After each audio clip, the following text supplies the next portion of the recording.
Are we ready? Mic's on? Thank you very much.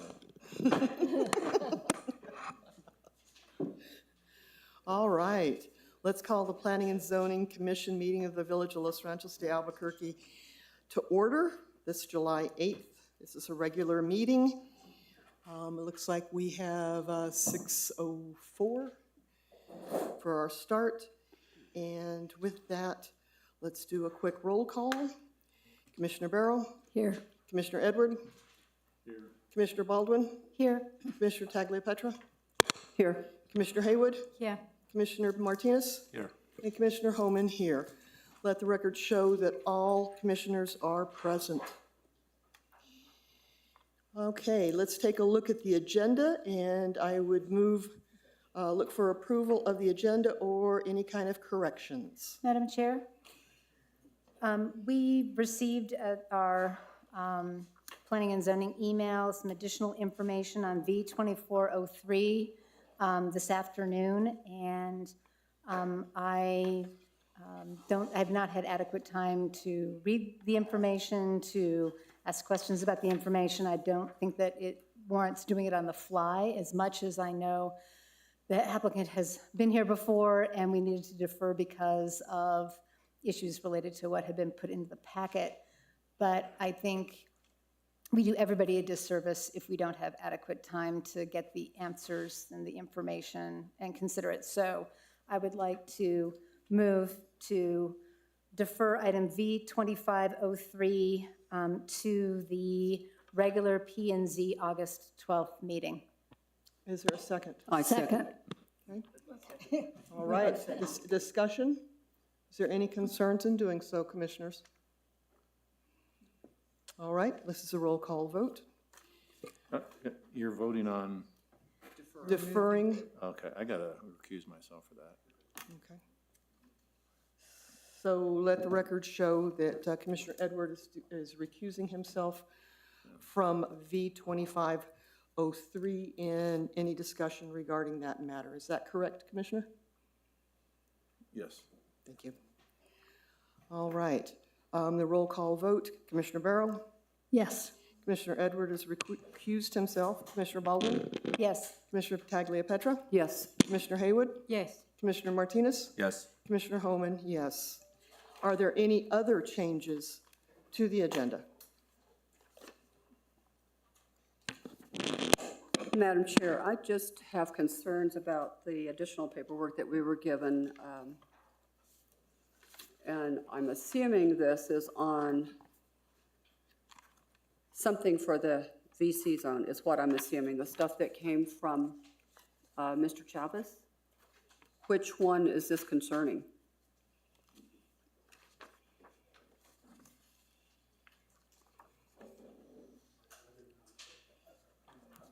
Test. Madam Chair, Commissioner Tagliapetra, those are handouts that will come up later. They do pertain to the proposed changes to the VC zone, the creation of the CC zone, and the corresponding zone map amendment, and those will be explained as part of the presentation.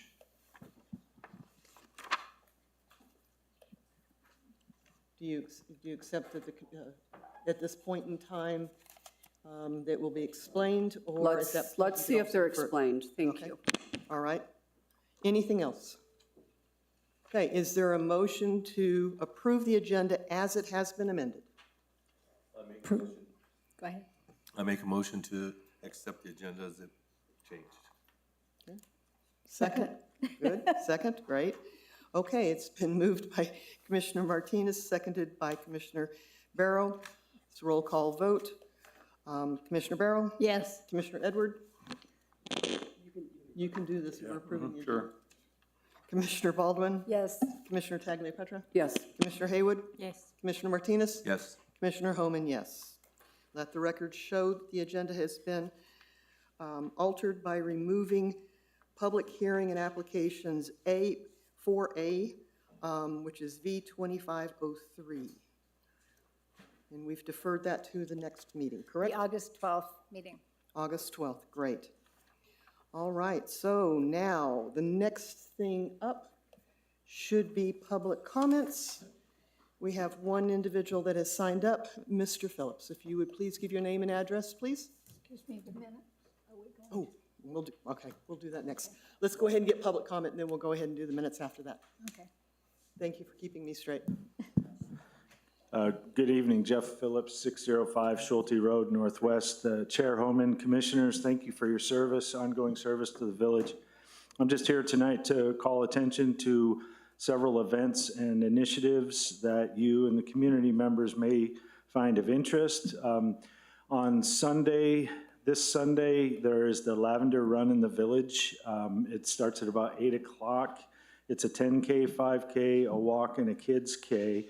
The routes include Chavez Road, Rio Grande, Ranchitos, Guadalupe Trail, as well as Neighbor, Solar, and Los Poblanos Fields. So just be advised, Sunday morning there is likely to be congestion, especially the most common area, which is Chavez Road. The next community walk is Monday, July 21st at 6:15 p.m. We'll meet at the Shining River parking area, which is the parking area at 8601 Rio Grande Boulevard Northwest. It's on the west, just south of Paseo del Norte. City of Albuquerque named it Shining River Parking Area. Very few people know that by name, but it's that parking area to the left that many people use. We'll walk to the lateral and then south to Ranchitos, east to the Pueblo Acequia, and then north up to the Albuquerque Main, and then return to the parking area. It's about 2 miles.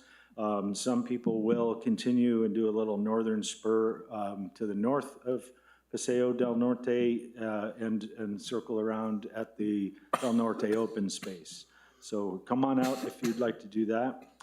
Third thing is the Wellness Week at the Ag Center is the week beginning Tuesday, July 22nd, and you can find the information about all the events at the Ag Center webpage. The National Night Out is August 5th.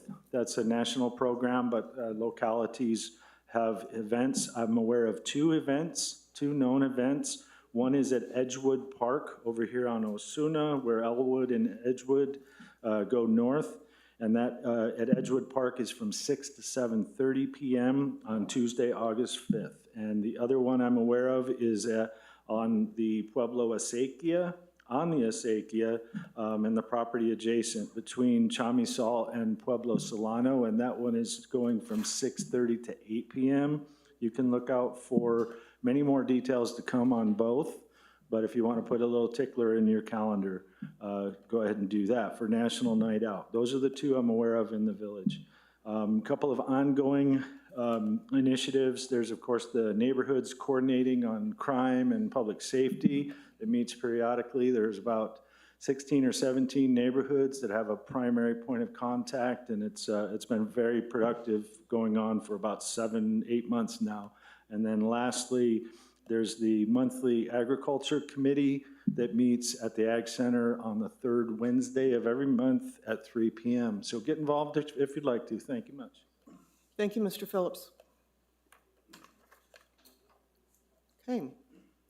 Now we will go back up and we will address our consent agenda. On our consent agenda, all matters listed are considered to be routine and will be enacted by one motion. There will be no separate discussion of these items. If discussion is desired, that item will be removed from the consent agenda and will be considered separately. Currently, there are two items on the consent agenda. Both are approval of minutes, one for the June 10th meeting and the second for the special June 17th meeting. Madam Chair, Yes, Commissioner Baldwin. I cannot vote on June 10th, but I can vote on June 17th, so I would like to see those done separately. All right. And Madam Chair, there's a correction on the June 10th minutes. Okay, I'm let's- hoping it's considered administrative, and we can approve them. Okay.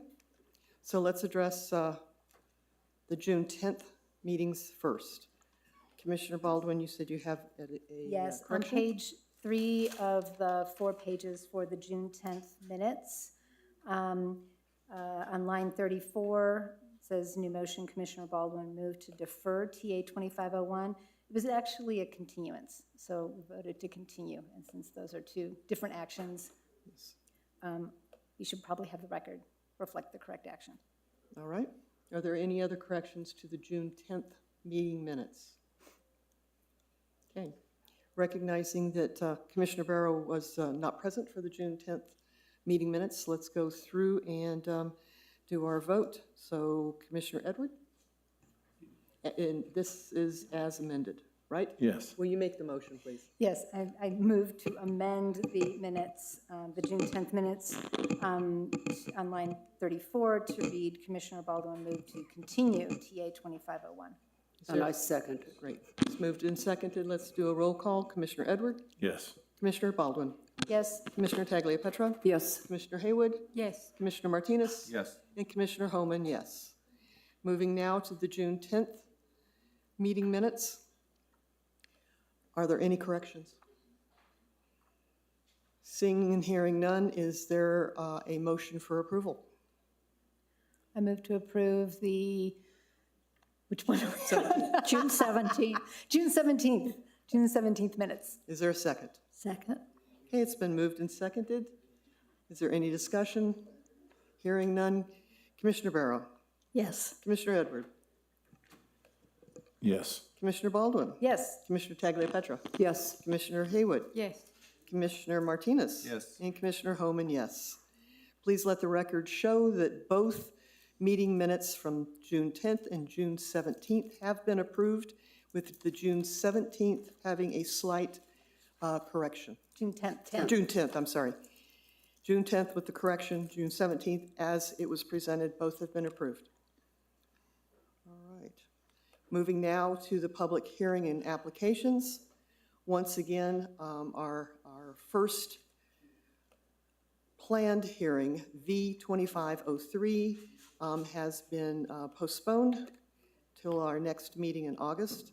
So we're moving on to SDP 2502, which is a request by Jim Schul for a sketch review of a site development plan for the property located at 7222 4th Street Northwest, Zone C1, Commercial Retail, and R2 Residential, and legally described as Tracts A and B, La Esquina de los Ranchos.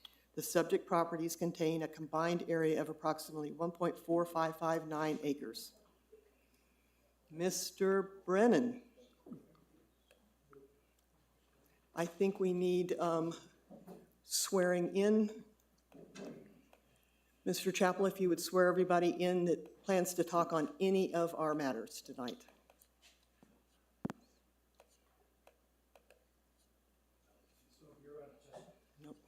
If you're going to testify on any matter other than attorneys don't have to be sworn in, just raise your right hand and as you solemnly swear to tell the whole truth and nothing but the truth under penalty of perjury.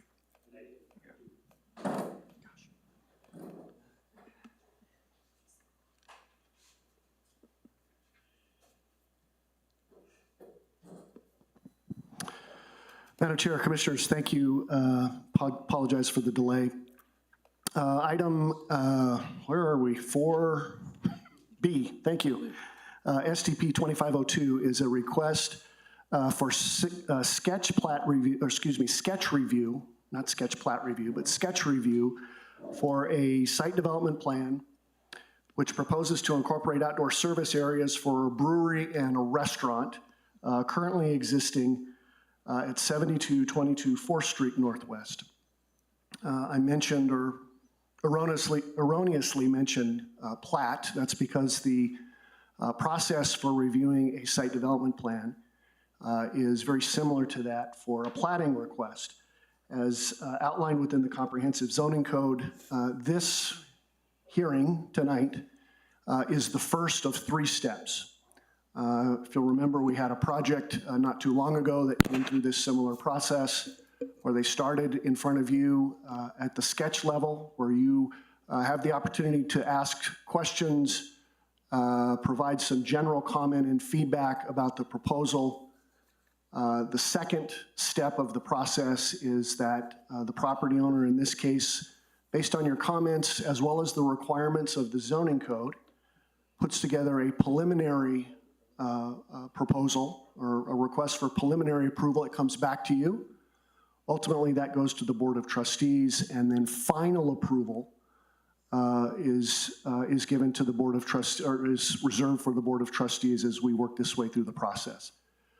So with that being said, again, this is about as informal a formal matter can be, but your job, your charge this evening is to allow the applicant an opportunity to tell you about his proposal, ask questions of him, ask questions of staff, and then ultimately they will come back before you at some point in the future with a preliminary proposal. With that, I'll stand for questions. Mr. Brennan, I'll start us off. I thought we went through all of this and it had been approved 4 or 5 years ago. So I am very, very confused that this is before us again. Madam Chair, I would have the same concerns. I did not find record of an approved site development plan, but the code also indicates that if there are changes of more than, I believe it's 20% to the proposal, which I believe this would include, this increased service area would include, that an amendment to the plan is necessary. All right. That's, Madam Chair, that's news to me. That's the first time I've been made aware of that. I can't speak for anybody else, but. All right, we'll go with it, but I just want to mention that I was not on the Planning and Zoning Commission at that time, and I spoke in concern, but mostly in support of this back in the day, so that leads to my confusion. So anyhow, we will continue to make this official and clear the record however it needs to be done. Or conversely, Madam Chair, I apologize for the interruption. Conversely, you could opt to defer this matter. No, I We wouldn't could do do that. some research and, if you got dates, or maybe we should hear from the applicant and we could confirm that and then decide how to move forward. Certainly. Does anybody have any questions of Mr. Williams at this time? No? I guess the only question here is, as long as you have defined that no matter what happened way back when, as long as it has progressed to more than 20%, it has to come back to us. So in reality, this is still a process if they've changed it more than 20%. Yes. So we're okay with that. All right, I don't believe it's changed, but It, Commissioner Baldwin? I can't wait to hear the applicant. Okay, Commissioner Barrow, I think you said, you had something as well? Maybe I'll wait and ask this question of the applicant. All right, Mr. Schul, will you please, approach and give us your name and address?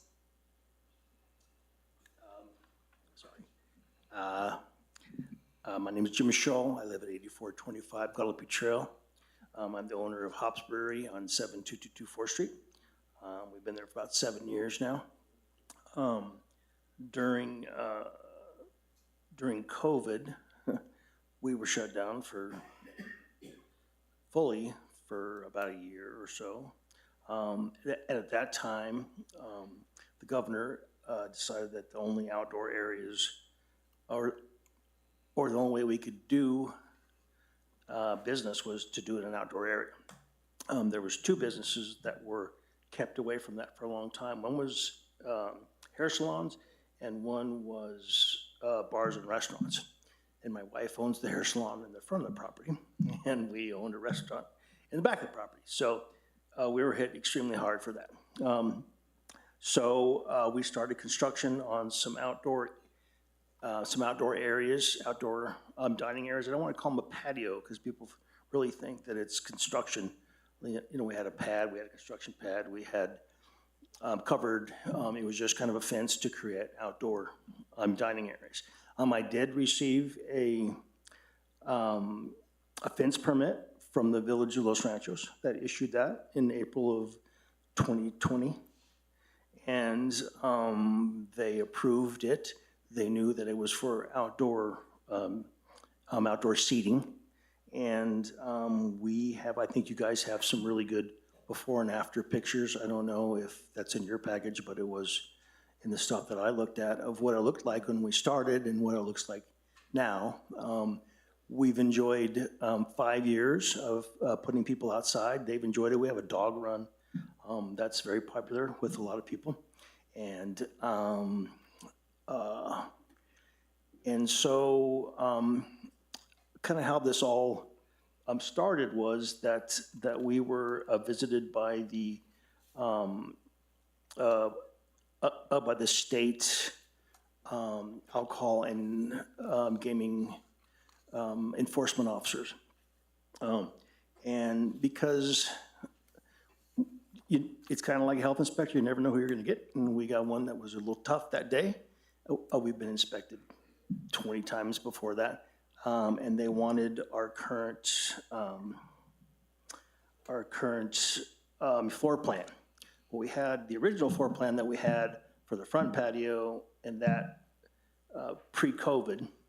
And the state approved the patio areas for the back, but I guess that expired at some point, and we needed to formally get that approved.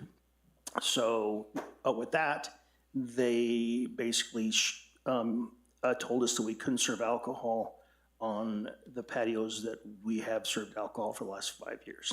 So there's a short form to fill out, and one of the requirements is that we have the Village of Los Ranchos sign off on it, and that was about 2.5 months ago, and that's why I'm here in front of you today.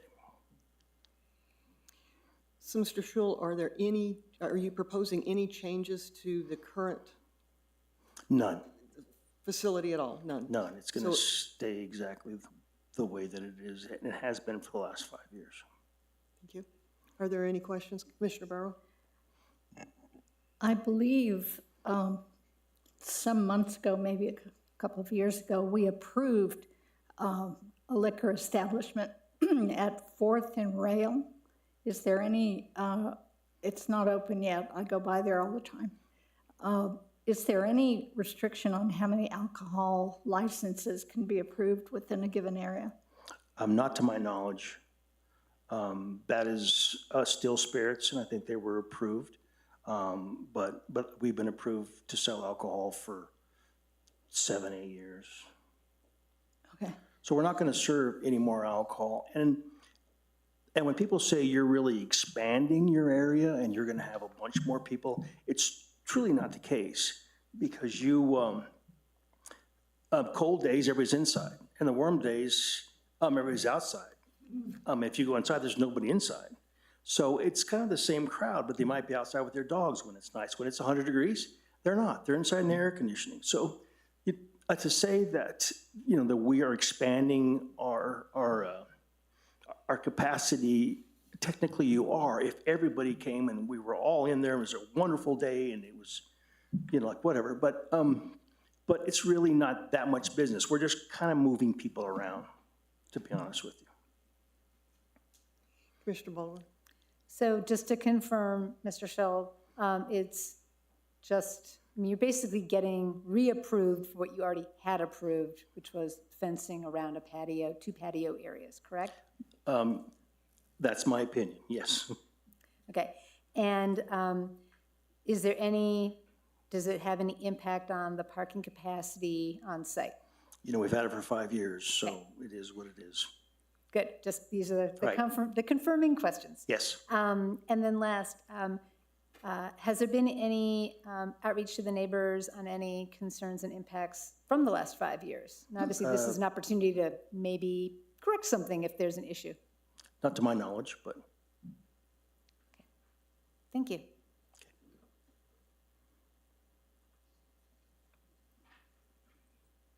And I will mention that Mr. Schul and Hops is an adjoining property to us. It's directly south of my property, but it is totally separate. And Mr. Schul has worked with us greatly on any kind of issues that have come up. thank you. So, Commissioner Edward? Hey, how are you? Thank you very much, Madam Chair. I don't know if this is a question for you or for you. Does he have to come back in 5 more years and do this all over again? Madam Chair, Commissioner Edward, the short answer is no. I believe, based on Mr. Scholl's testimony, that the discrepancy lies in what's approved by the village versus what the state has on record as far as it pertains to the service area associated with his liquor license. So the short answer is no. Once everything is consistent, then he has approval from the village through his site development plan to the rights and the uses that come through approval of that SDP. Would he have to come back through if he put down pavers instead of the gravel? Well, it's possible. I mean, permeability is a development standard. So changes to the site may reflect, depending upon their nature and their extent, may require this applicant or any other applicant to come back through the process. And Madam Chair, if I may, I would just ask that if the applicant or his business or his partners or whoever have something that indicates an approved site development plan from the village, that would alleviate possibly certain aspects of this proposal. But based on some quick math, adding the patio area, whether the front was approved or the back was approved, both of those, or I guess all 3 of those options, meaning either the addition of the patio area in the front and the back, the addition of the patio area in the front, or the addition of the patio area in the back, based on square footage, all 3 of those options are greater than the 20% allowance. So we'd still have to be coming through this process based upon the change in the service area, which again, I recognize the property owner says, or the business owner says, has remained consistent, but there is a disconnect between state information and village information. Commissioner Edward? So I guess what I'm perplexed by is we have these records that we keep called minutes. It would seem to me that we could find this.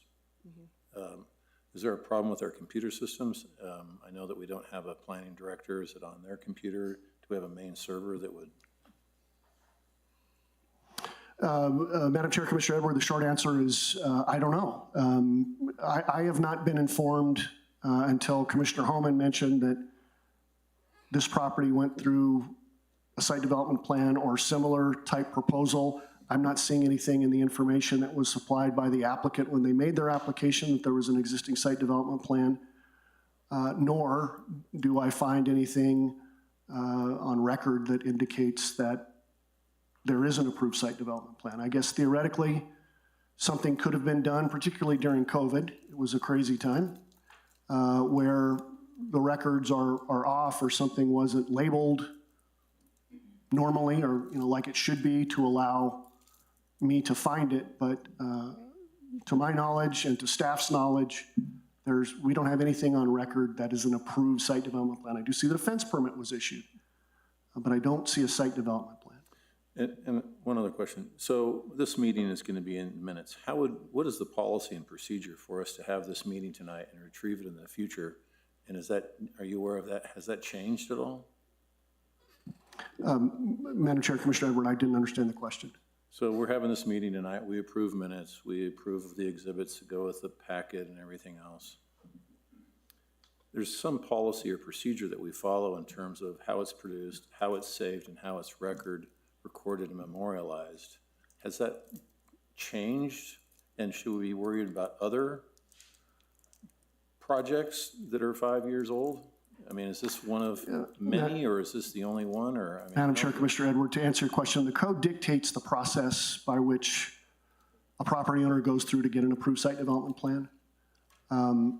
Again, if some sort of an error or a mistake was made in this process that the chair, and I don't want to speak for them, but if this occurred in the past and it hasn't been recorded, I would suggest that that's an anomaly.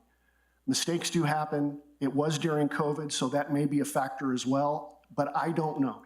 To answer your question, the code dictates the process that must be followed. And in any case,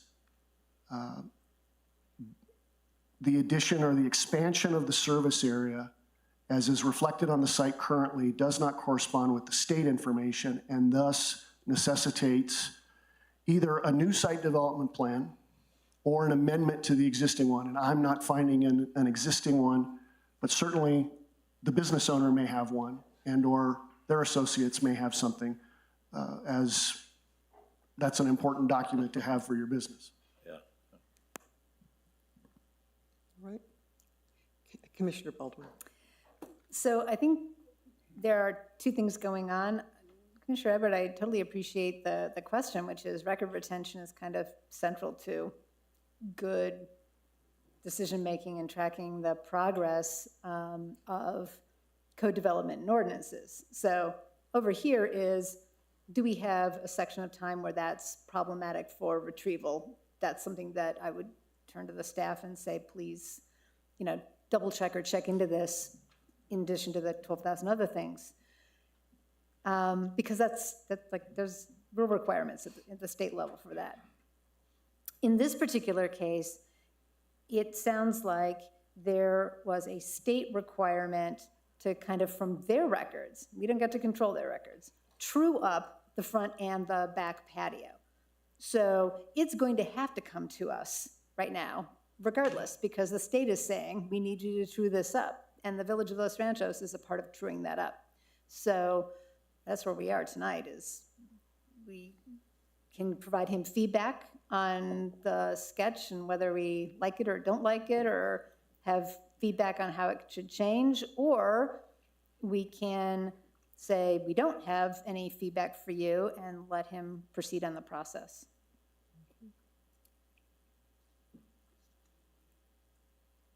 All right. Can I say one thing? Commissioner Martinez? I'm kind of looking at a totally different perspective than she is. The state engineer or the state department came and said, our records do not match your records. Is that correct? And that's what we have to get to the bottom line. Yeah, that's The correct. state says, our records do not reflect your records. True. That's where this whole issue comes to existence. So the records that the state have, how do they conflict so much with your records that you got approved through the village? Because we never submitted during COVID, they approved it. I sent in other documentation, but that was a temporary approval. And apparently, they've kind of lightened up that approval. Before, when you changed your floor plan, is you had to post a liquor license notice outside your building. And if you wanted to add 15 feet of like a pool room, then you had to get that change, had to go through the whole hearing process. Now they don't do that. So like now you just have to go to your local municipality and you just have to have them sign off on that. Yeah, it looks good, you've been doing it, cool. Oh, you're out the door. So that's where the difference came from. Okay, thank you. Sure. All right. So with that, I think our discussion is complete. Is there any other questions for anyone? Can I make one comment before you Mr. close? Schull? Okay. So as a business owner and as a like land person and stuff, like when you come to your municipality and the government people and you meet with the head of planning and zoning at that time, Tiffany, I forget her last name, Justice, I believe, and they tell you that they know you're going to create an outside dining area. And we talked about there's not like a structure, there's no plans. I don't have to have like a building permit. It's just a fence permit. She knew what it was for and she issued that permit. She never said to me that we need to go through like a formal site plan administration. She issued that out. And so I just assumed, you don't add another hurdle and you don't ask, hey, do I need to go through any other like red tape? Is this fine? And I believe because she issued that permit for the fence, knowing that it was going to be for a patio 5 years ago, that the village pretty much approved it at that time. Just my opinion. So if I may just go over staff's comment on the action required.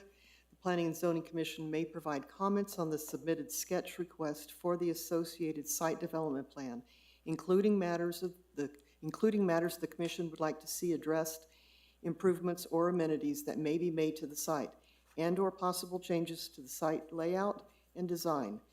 No recommendations or decision is required by the commission at this time. Only preliminary, non-binding feedback to the applicant before they engage in the formal preliminary and final steps as required by the code. So with that, there's no action for us to take except the feedback that we have given. And Do with we not that, have to vote on it? no, We don't vote on it. we don't vote on it, correct? Correct. Okay. All right. So we will continue on to our next item. Oh, well, we do have a few folks that showed up to speak, I guess in favor, or speak on that matter. I guess we should still hear them? Okay.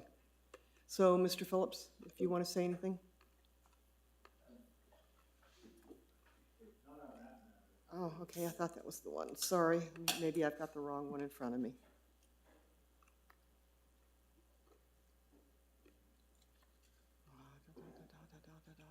What's the number on this thing?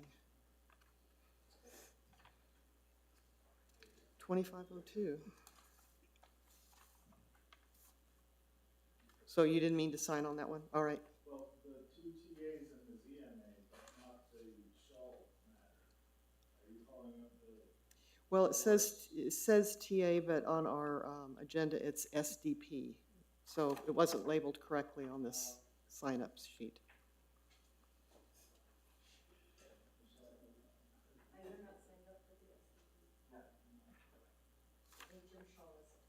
Only Jim is? Okay, great. I guess I, TA 2502 is next on. oh, sorry, I had that underneath the other one. Sorry for the confusion. All right. Thank you. Let's get to the next one. Page 237 in our document.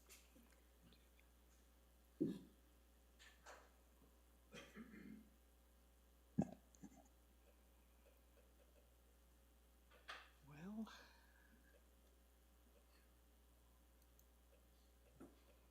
give me a minute to get to the right place.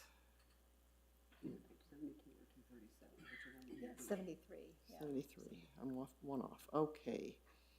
Here we go. So we are on to C, which is TA 2502, a request by the Village of Los Ranchos de Albuquerque to amend the text of subsection 9.2.14 Village Center Zone, subsection 9.2.2 Planning and Zoning Commission, subsection 9.2.3 Definitions, and subsection 9.2.5 Establishment and Interpretation of Zones and Character Areas, to remove unused terms, modify existing formatting for consistency, and establish additional development standards, as well as create new zoning designation, subsection 9.2.14.5 Core Commercial Zone, with all applicable zoning requirements and regulations.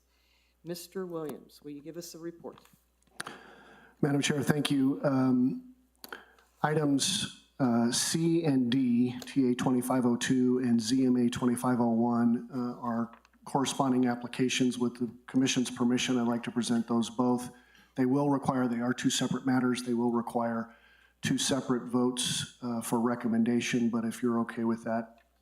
All right, thank you. Often discussed, highly anticipated, here are the proposed amendments to the VC zone is one portion of this request. Correspondingly, there is a proposal to create a new zone, the Core Commercial Zone, with applicable development and zoning requirements for that zone, as well as the corresponding map amendment or the change in the zoning map should the Planning and Zoning Commission recommend approval and the Board of Trustees adopt that.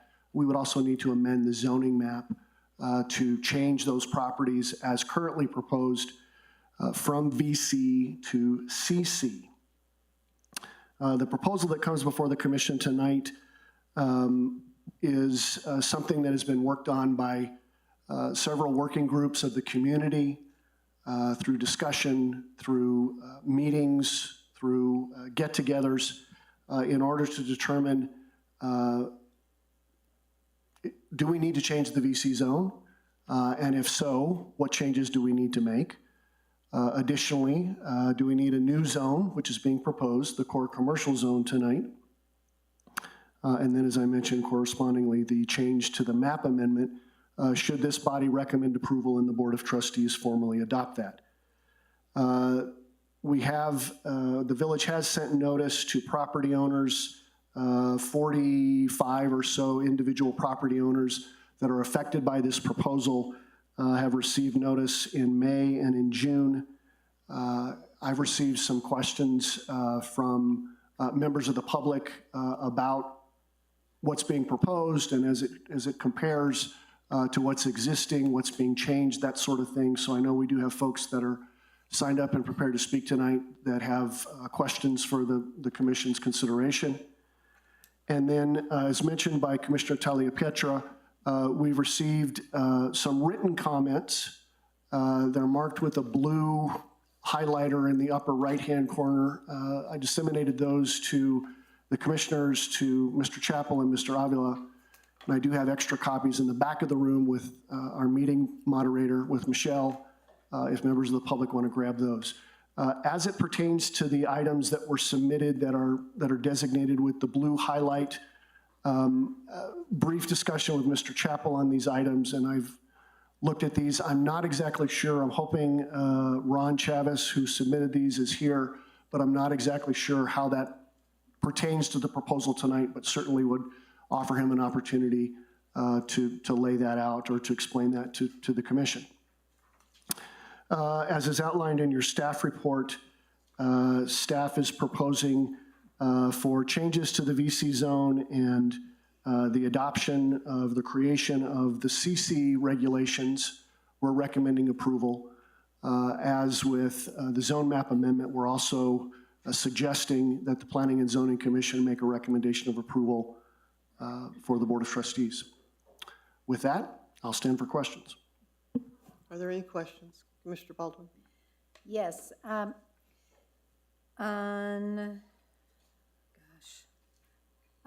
the Village Center Zone red track. So let me get back to there. Okay. On the page 78 of the packet, B, Economic Development Plan. It indicates the Economic Development Plan, and it changes the word from may to shall, which raises, that sort of addresses the consistency issue that Commissioner Hayward mentioned when we were talking about the sign code. So two things. Thank you for making that consistent. So it's required. You shall do this in the VC zone. But I want to make sure, since the sign code definitions, those changes happen after this vote, I don't want us to undo it by having a vote on language that returns it to, in one place it says shall and in one place it says may. So can we put a pin in that and just make sure that that gets cleaned up? Madam Chair, Commissioner Baldwin, yes, ma'am. I've made that note. I appreciate you mentioning that, but yes, I've made that note that when we get to the sign, proposed sign standards, that based on what the commission decides to do on this matter, that there are consistency between That and that. that and that. Yes, ma'am. The second question is, again, the sort of consistency. One of the challenges that we've had with the VC zone matrix is it has blanks. It has undefined things, and that leads to sometimes interpretation and multiple interpretations. And so on the next page, so 79, we have the key, and it says permissive uses, conditional uses, prohibited uses. I would suggest that we pull the language from the CC zone, which does explain what those are. It says permissive uses, those uses explicitly allowed by right. So we have defined those key uses. We need to have those same definitions applied here, or we're giving people two different sets of, I mean, we need to do our job, right, to be consistent as we have an opportunity to create more consistency between the code. The same is also true if so the base use, agriculture, is C, and then underneath it, it has another C. Well, if it's all C, I would just suggest combining the two to say agriculture as an ancillary use in support of an on-site permissive use is part of the definition of agriculture. Like, that's the only thing, you know, not to exceed 10%. So it just combines it, so you don't have two different lines, and it's really clear that we don't mean one thing, but ag in general means something else. If ag is conditional, it's just conditional, but if it's only considered conditional and it's not allowed except for that conditional, then that should be the base use definition. Does that make sense? Can I barely Commissioner Hayward? argue that point? You may. Because that's actually, I have a whole slew of comments that I would like to make. And one of them was, well, some of them pertain to the bold head. And then in a couple of places, I think it was under auto and. Yes, auto-oriented uses. Yeah, auto and civic, there was no None at all. And it needs to have a base designation use. next to the, and the way I read that, and why I was going to recommend that we have some sort of designation next to the bold, is you cannot encompass every conceivable use. So the way I was reading this was, for example, agricultural is a conditional use, and then there were two specific examples given. One was 10% conditional, the other one was cannabis prohibited. Right? Yes. So am I making sense now that in general, Yes. agricultural is conditional, and in these particular examples, one's conditional, one's. Right, so what I would argue is the one that's conditional shouldn't be a separate line because it's part of the base use. So if we want to say that agriculture is only up to 10%, then that should be in the, if you will, definition of agriculture, and then cannabis is prohibited. That's a different use, so it should be called out. And I agree with you 100% on auto-oriented uses. What is it? Is it intended to be permissive, conditional, prohibited? I don't know. It's blank. And then you've got a bunch of, I would assume it's intended to be maybe conditional, maybe permissive, because you have a bunch of prohibiteds under it, right? And then one conditional. So I would assume in the I would say, based on the conversations we've had related to the VC zone, which is now going to be a much smaller zone, it's basically the project area, that auto-oriented uses are either conditional or prohibited. So that is actually a question I would bring back to Mr. Williams. Has there been any discussion? Is there any history of that use? Because the except as qualified by sublists are all prohibited with one conditional. Madam Chair, Commissioner Baldwin, the short answer is no, not that I'm aware of. However, I do agree with your earlier sentiments about consistency, ease of understanding or ease of reading of this. It looks to me, it appears to me that A, we have folks from the public that are here to speak. We have members of the commission that have questions. If So we wait can, to hear. I'm sorry? We can wait to hear from the public. And at whatever point later in the evening it comes down to, this commission may choose to move the item forward. It may choose to task staff with making changes or updates based upon discussion of the commission. Would just remind the commission that an associated moratorium has been established within the VC zone that was recently extended. But we do need to be cautious. The Planning Commission, the village needs to be cautious, not legal advice. But we get to a resolution on this as quickly as possible because we don't want the moratorium to negatively affect business or development within the area. Excellent. So again, kind of looking to the really excellent work on the core commercial zone, that is, I'm gonna get there, It is explicit. It has for civics, actually, no, civic support was the one, oopsie. Civic support does not have a base, but the others do have a base. Auto-oriented use is a C, is conditional.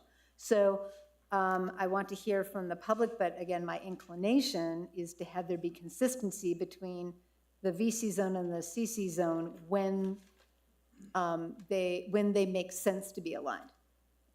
Okay, but they're not the same zone. I mean, the CC Agreed. zone, we've got, where the CC zone is proposed now, has a number. A number, I'm just talking about the Yes. matrix. And so in, for example, on civic support, that's municipal buildings and public utilities and all that. I don't see an underlying difference between the two in the way that density or residential or other uses are pretty clearly intended to be distinctly different between the two.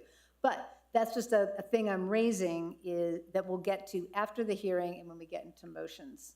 But this is more inquiry that it came up for me. Where it makes sense, let's be consistent, and where it makes sense to be distinct, let's be distinct. Okay. Other comments? So how, I mean, I guess I'm asking a procedural, I have, as I said, reams of comments, and I don't quite know how to initiate them. All right, Do we well, want to we go can go, through we can item go by page item, by or- page. Okay. All right, well, with that, let's start with page 78, and that is the Village Center Zone. I'm looking at the redlined version, which, like I said, is 78 on our packet. Are there changes on page 78 beyond what is marked in the crossout and red insertions? I have the For page beginning of my 78? comments, yeah. Okay, will you provide the line, well, I guess there are no line numbers. Will you provide some kind of reference so we can see Okay, what so, we're talking about? Paragraph 3, Okay, and that's the paragraph that starts the Village Center project area? yes. Okay, I found that entire paragraph clumsy and difficult to understand, even knowing what was going on. So if I put myself in an outsider's shoes who had no idea prior about a village center project area being changed into something else. So I have a proposed replacement paragraph, if anybody's interested in hearing it.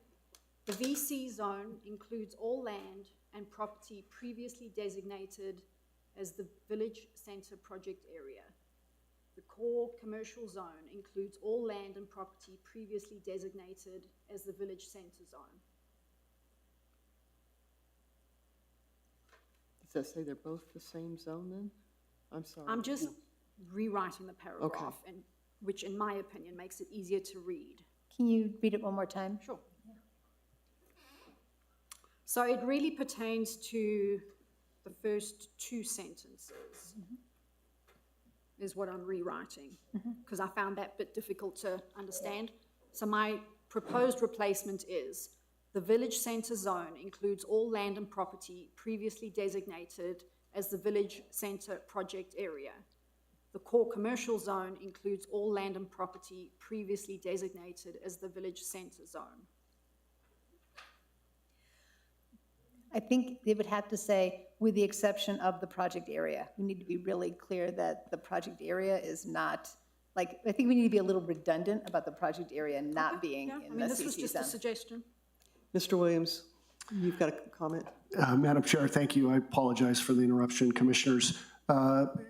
Wondering if, just for the Commission's consideration, if there are specific changes as a matter of expediting this particular request, and I don't mean to sound contrarian, but what if we heard from members of the public? They can provide their comments.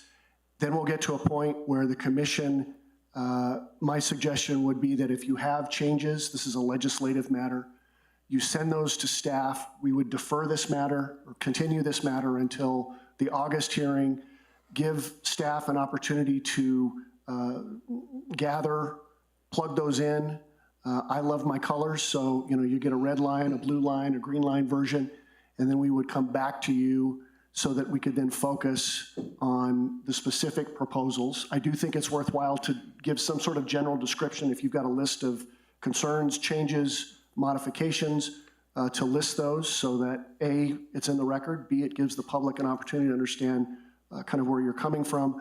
But in order to be home before midnight tonight, let's discuss it briefly, send that stuff. We'll, of course, publish that, do a staff report just like we've done here, make that publicly available. And then when we come back together in August, we'll be able to have a working draft of comments that come from the public and where the commission is headed or thinking of going.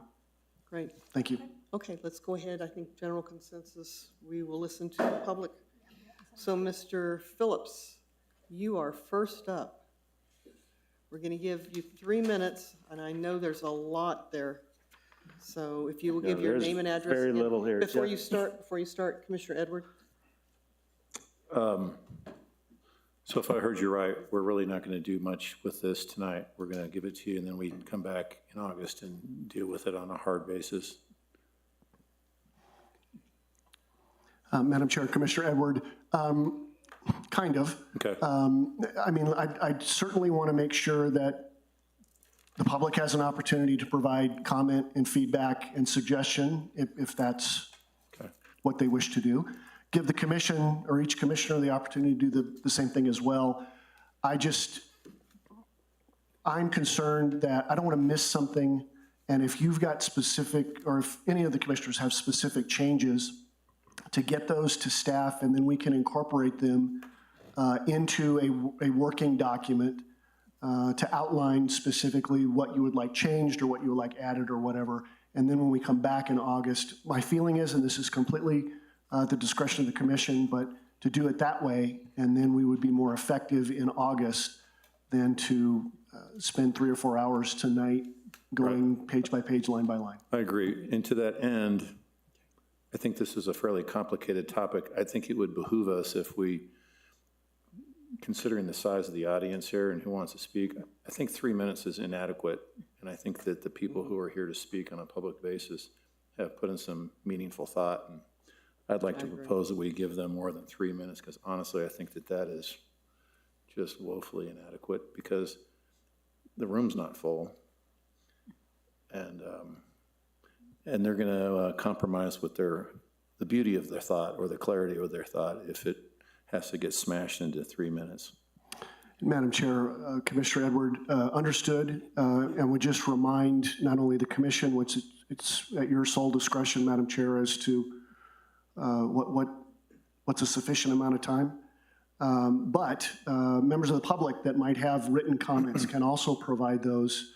The Planning and Zoning general email address is pnz@losranchosnm.gov, and those would also be included not only in the working draft, but provided as part of the record for the commission's consideration.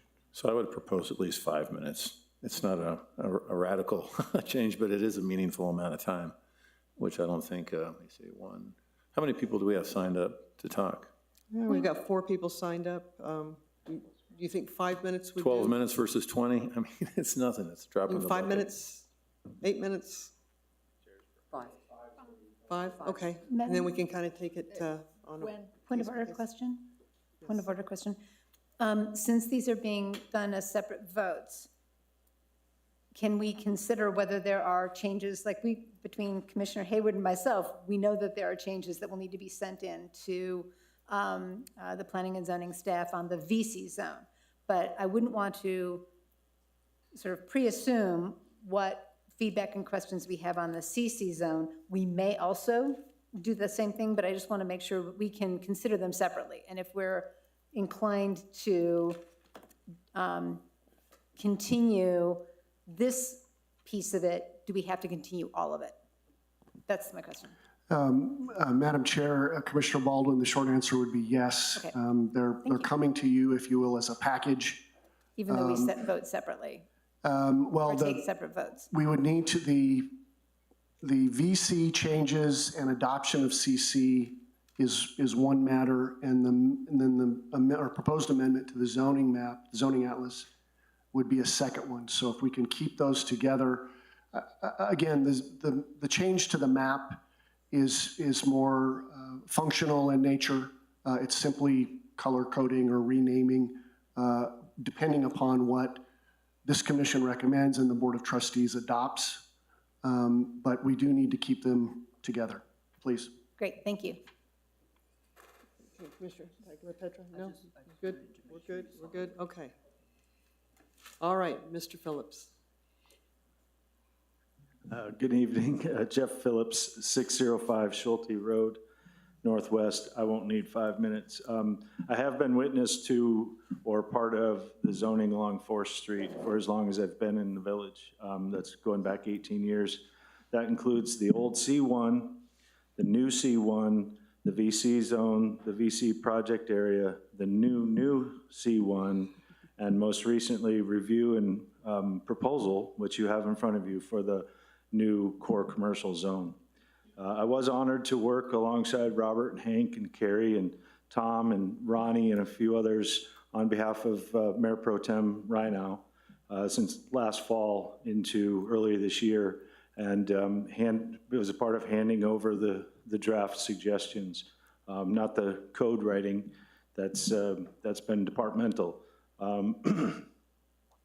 So I think we believe that we've found decent proposals that convert the VC zone to a modest commercial or core commercial zone that blends with the new C1 zone and the project area along 4th Street to make, the length of 4th Street a blending. So I do stand in favor of this commission voting to recommend approval of the text amendments and the zone map amendment. However, with what you guys have just talked about doing, I fully support, get it right. Having sat where you have sat on a few different zone changes, it's worth taking the time and staff doing the work, get it right, so you can come back and recommend approval in August. And there was one other matter that came to our attention, or to my attention tonight, and I think Robert will also mention, and that is on the zone map amendment. There are three lots that I believe, should not be in the VC project area. They have always been in the VC project area description and map, but two of the lots are south of Mullen, and one lot is on the north of Mullen and to the east of what we call the Pacheco property. So when the zone map amendment is approved, those lines, I would recommend, are part of that.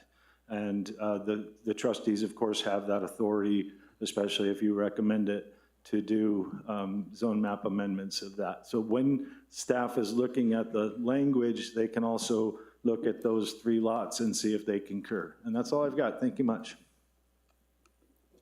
Could we go to a page on the document itself to identify those lots easily before we skip out?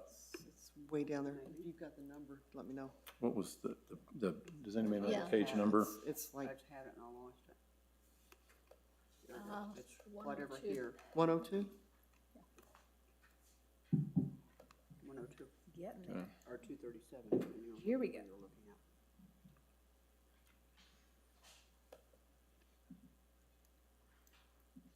So, Mr. Phillips, which ones are you saying? Are these the ones that are showing up in green or something on the map? Well, they're all green, but so they're currently green because they're currently in the VC project area, and we would recommend that they not be in the VC project area, and that is the two lots south of, and I misspoke, south of Willow along 4th Street, and that's A and B of Lot 42 of Merritt Acres, and then also the one lot along Willow on the north side, which is labeled as A2 of Blanche P. Dawkins. And those, again, if there's staff work time, it'll be easy to identify, but it's those three lots outside of what we talk about as the Pacheco property that should not be in the Village Center project area, but always have been by description and map.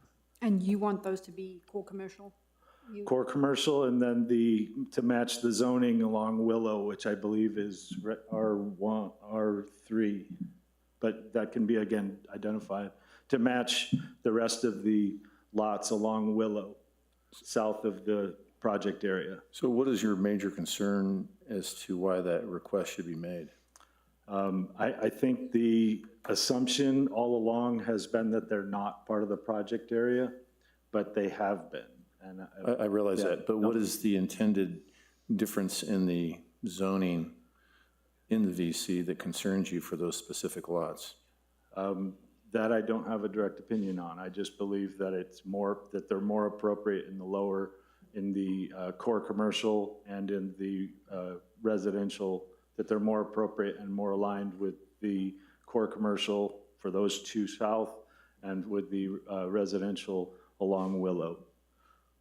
It's an opportunity to adjust maybe a long-term error, for lack of a better way, not a malicious one, but it's an opportunity to align the zone map, and it's simply a suggestion from the public. So my question though here is, so what you're saying is that allow that lot A and B to continue as a C1 and go up? Revert back to what is currently VC and would be core commercial for A and B along 4th Street, because that's in line with. And again, just for us to understand sure. the color coding that we Sure, have, sure. we're seeing an orange as C1 right below it. Right. And your suggestion is to allow it to continue to go up as a C1 instead of a green.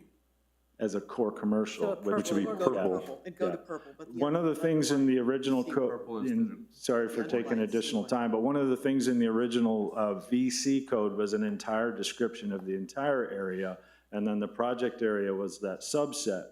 So these properties, A and B, were in the VC zone, but they were also in the VC project area. And so it would be a reversion back to VC, which you're going to change potentially to core commercial, and they align with that.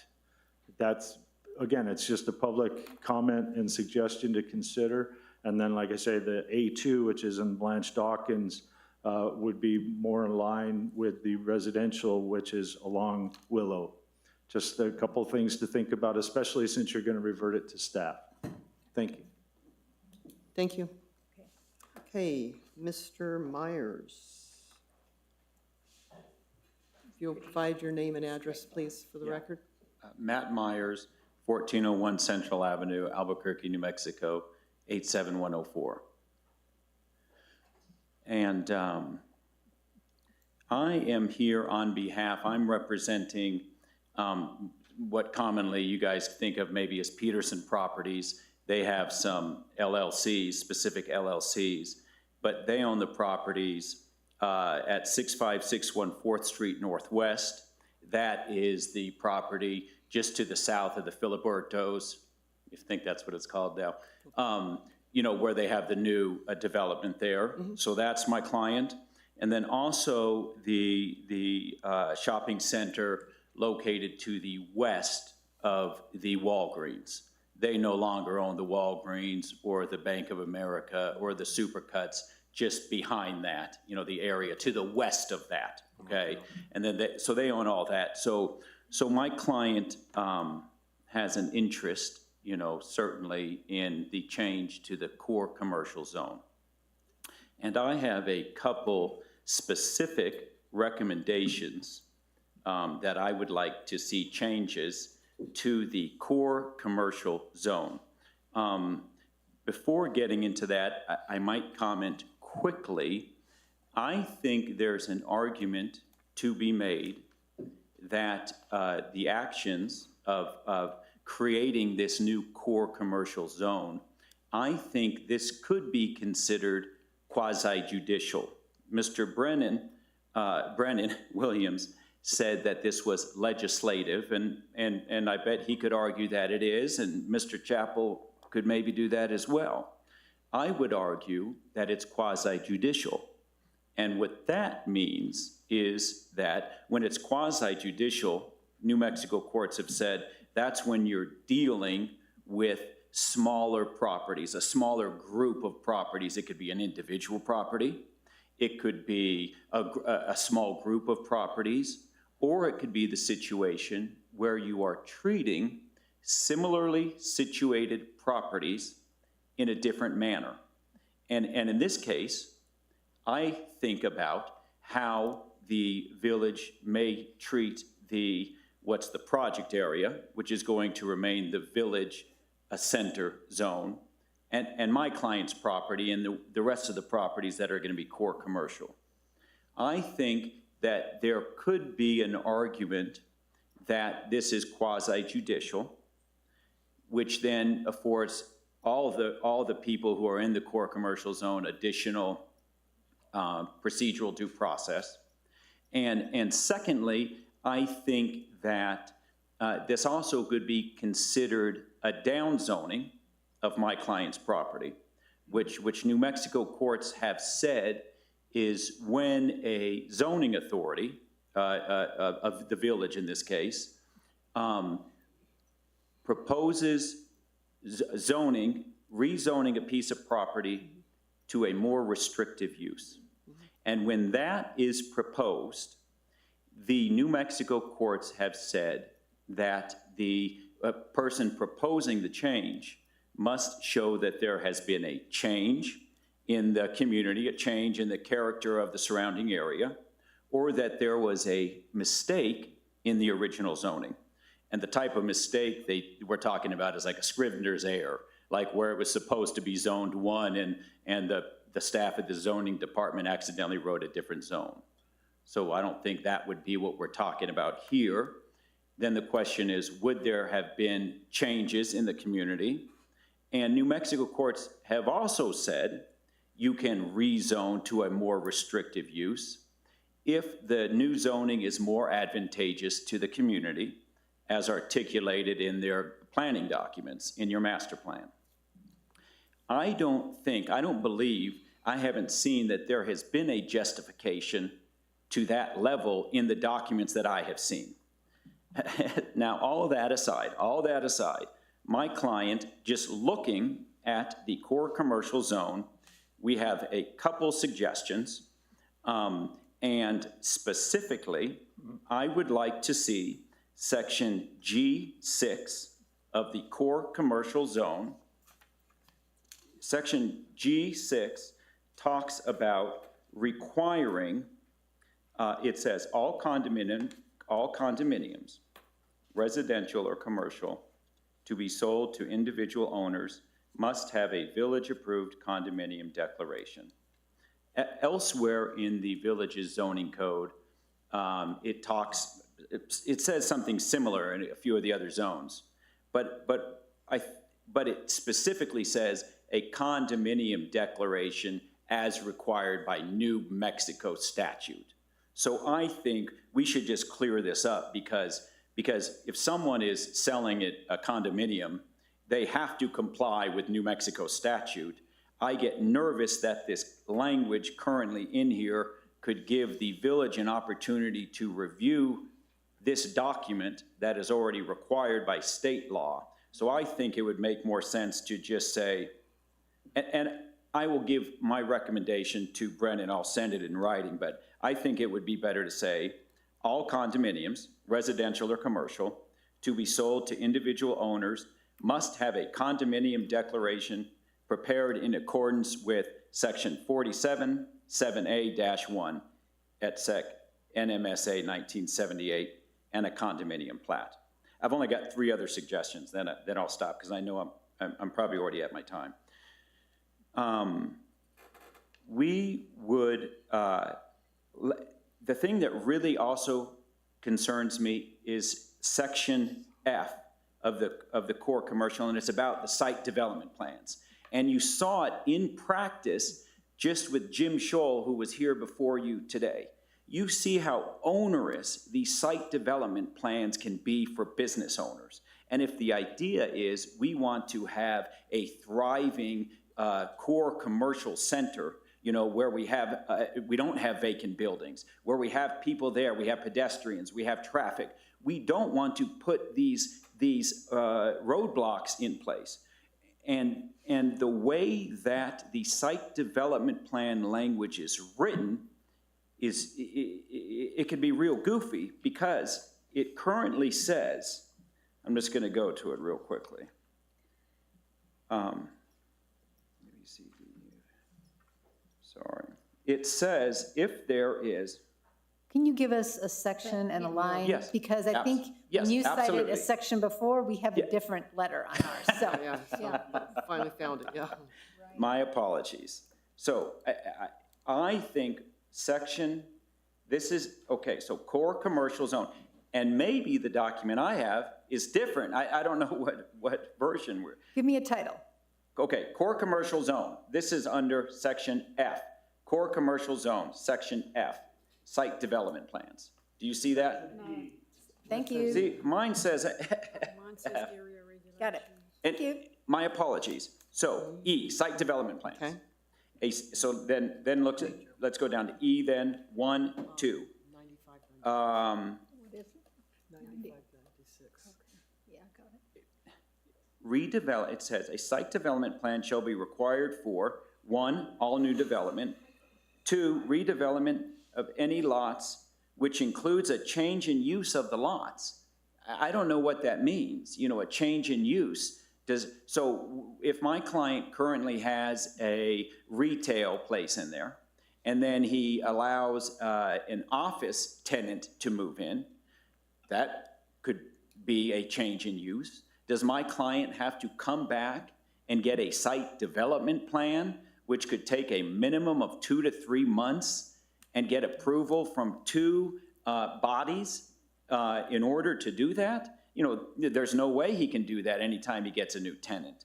So I would suggest, my first, I would like to get rid of this section E, because you already have requirements for site development plans as a general requirement in your zoning code.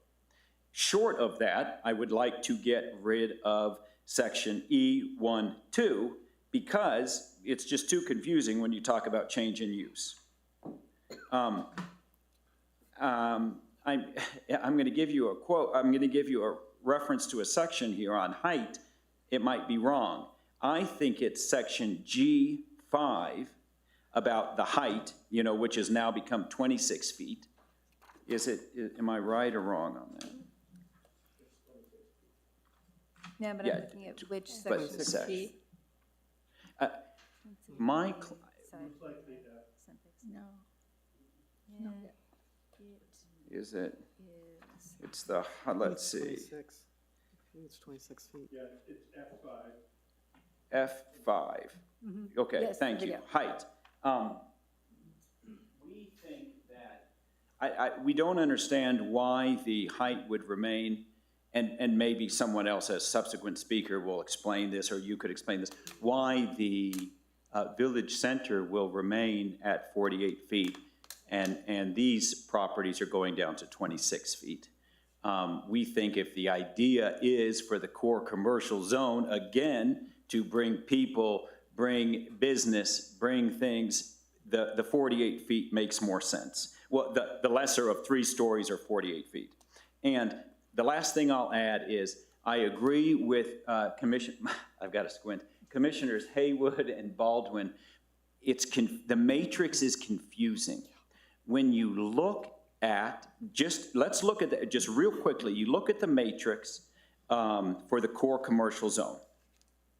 You go to under residential, it says permissive. So then it says, you know, subject to as qualified below. So then you go below and then it qualifies it. My reading of this says, if residential is permissive, It's not under the proposal, it's X, which is prohibited. Yeah. but what am I looking at? I'm not sure. Brennan? Page 94. Are we on page 94? Yep. Residential is an X. Core commercial zone.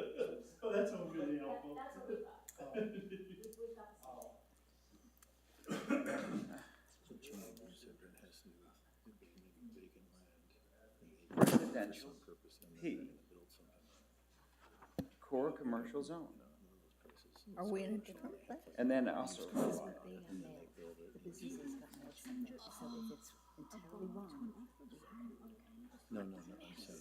okay, then that makes sense. The way it is now makes sense to me. Okay, in the packet makes sense to me. What I have does not say that. So my apologies. Well, I think apologies all around in Yeah, terms this of if is- we're talking apples and oranges. This that's is challenging. confusing for all. That means that those that were served with copies do not have the correct information to come here and make their own statements and voice their own concerns. Thank you. So that's all I have. I'm open to any questions. Thank you. I do have a question, Commissioner Baldwin? based on what you were talking about. Yeah. So on the site development plans, application approval, little double I, the redevelopment of any lots, which includes a change of use of lots. I don't disagree that it's a little confusing. Yeah. And I think that a change of use which requires extensive physical, not just tenant improvement, but extensive physical change, I think is what was intended to be captured, that you don't just get a free pass on change of use. But I would also refer back to planning and zoning staff that, is there a way that triple little I?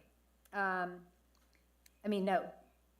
So there's two little i's, so that's gonna Yeah, have to get that was one addressed. thing I was gonna mention. What? So the 20% alteration, I think, is clearly, something more Yeah. than just you've changed the paint and you've done a little TI on the inside. So that would be something that I would want to get sorted out in the future draft that comes back to us in August. Thank you for bringing that up. Thank you very much. May I make a recommendation of, I think that what we really need to do is get the real packages to these people, so that, I think that we're going in the right direction, is that we are not at a point, or we are at a point to where there's gonna be some changes that are necessary to be brought to. And I think the input from the people out here are critical, but you guys need to get the right documents to look at, to give these people the input that you need to. So my recommendation is, if you guys can get with them, get the right packet, get the input sent over to him, because I think that this is a process that we're gonna go through of getting input from everybody and come back in August to review it. So I'd appreciate if you get a new packet and review that new packet. I'll do that. Thank you. Thank you, commissioners, and Mr. Williams has been very helpful, so thank him as well. Thank you. Thank you. I have a quick question. Yes, Commissioner Edward, we've still got two more speakers. And when you say packet, you're not talking a hard copy packet, you're talking they can just go on the internet and click on it. No, hard copy, they're required They were to be mailed out served, hard they're copies. required to be served. Yeah, they're required. They were mailed out because they're within the district. So they were mailed hard copies. I think I clicked on this one. I think this is the one I think that I clicked on today. You know, you go under public notices or you go on the hearing. I don't know. Well, they have one that they were sent to them, and Yeah, it reflects yours, yeah. Okay, and it needs to be corrected if that's what's. Well, I'm just thinking there just needs to be one place and then that. I was coming up from the listing from the agenda Ex- board packet, or the Yeah. packet tonight. That's where it was. I know a lot of this discussion is not being captured, but let the record show that there is concern in the audience about being served the wrong information. Okay. Thank you. Thank you, commissioners. Mr. Chavez, Robert.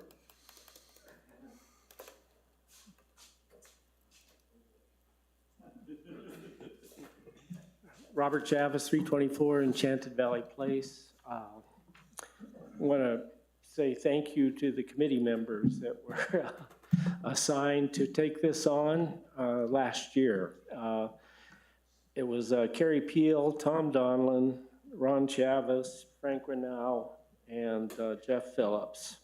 And they put in a lot of work, as well as myself. Hank Kelly, and myself. Thank you, Tom. This project was taken on as a result of one item that happened some 2.5 years ago, when a petition was submitted to this committee and to the Board of Trustees of over 650 signatures addressing their concerns of 3 things, primarily in the VC zone and the C1 zone: height, residential density, and then setbacks, okay? This committee addressed those, or tried to. Died. But it's not.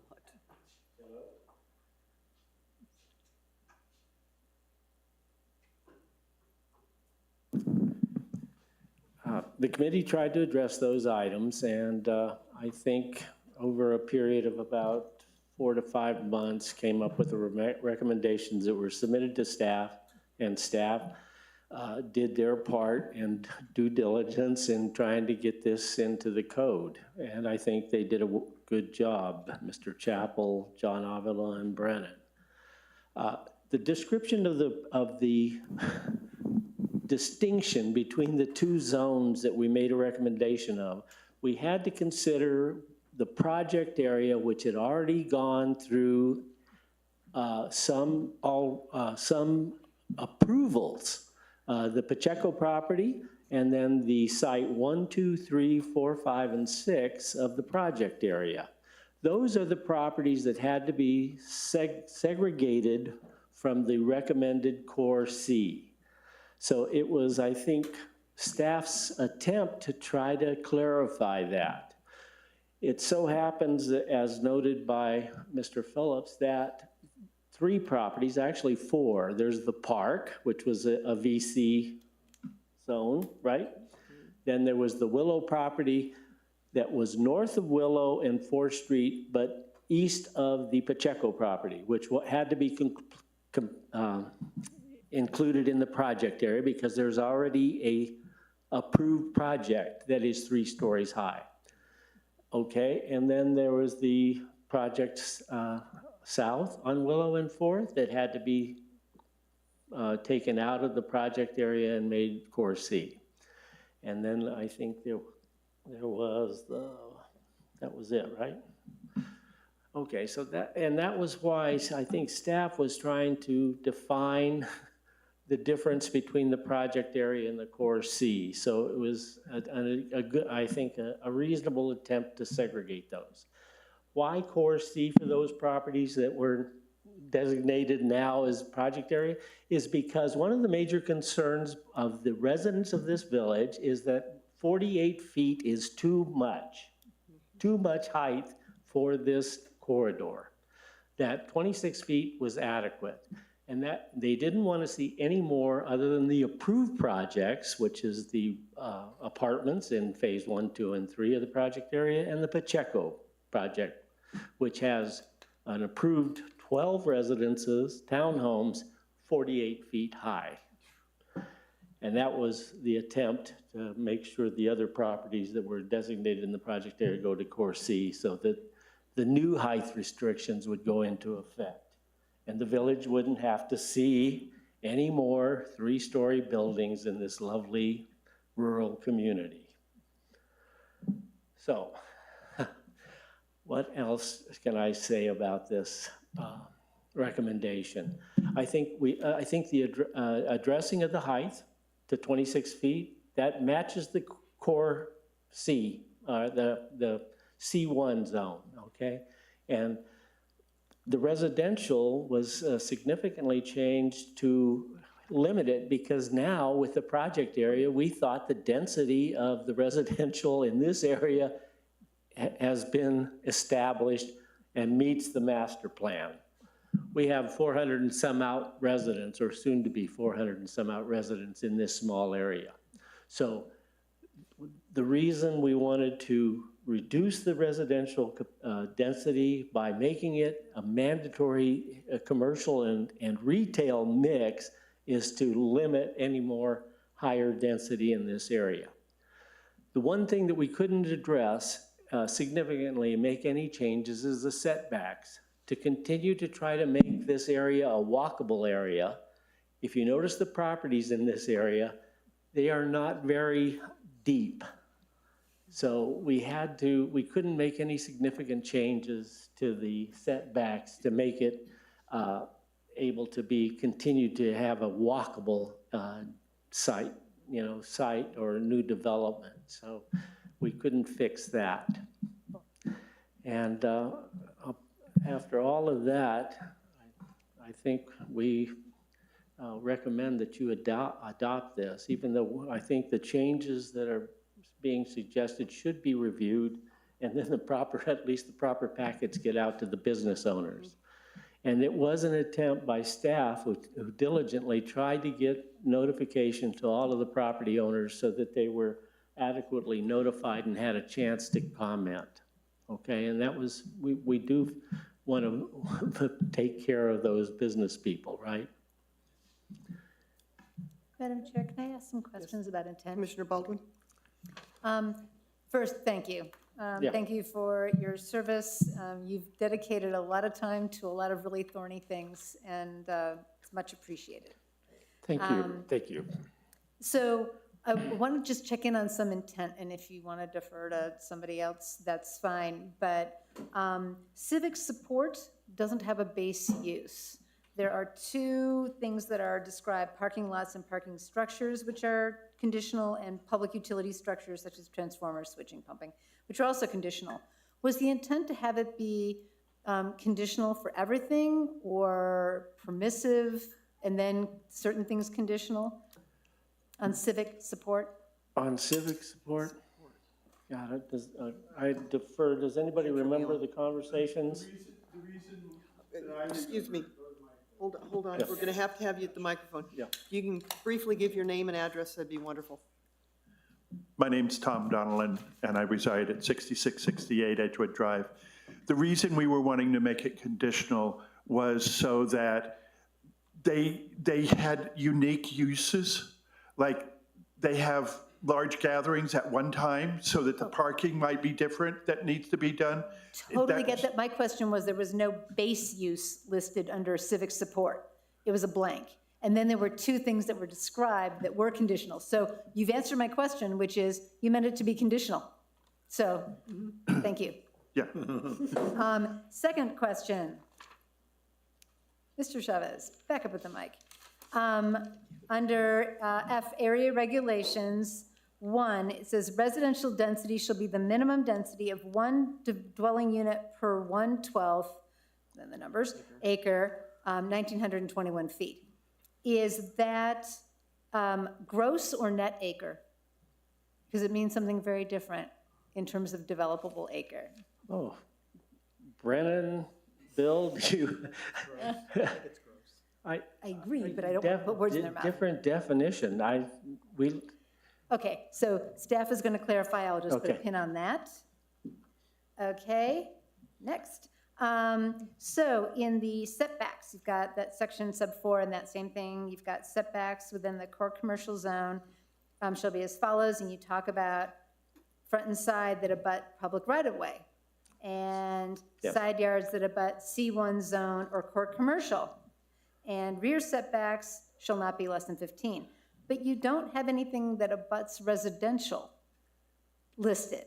Is there nothing that's left in the VC zone that abuts residential? I don't think that's the case. So what setbacks should be for residential? But we're in core commercial zone, right? Right, but it's things that are in core commercial that abut residential.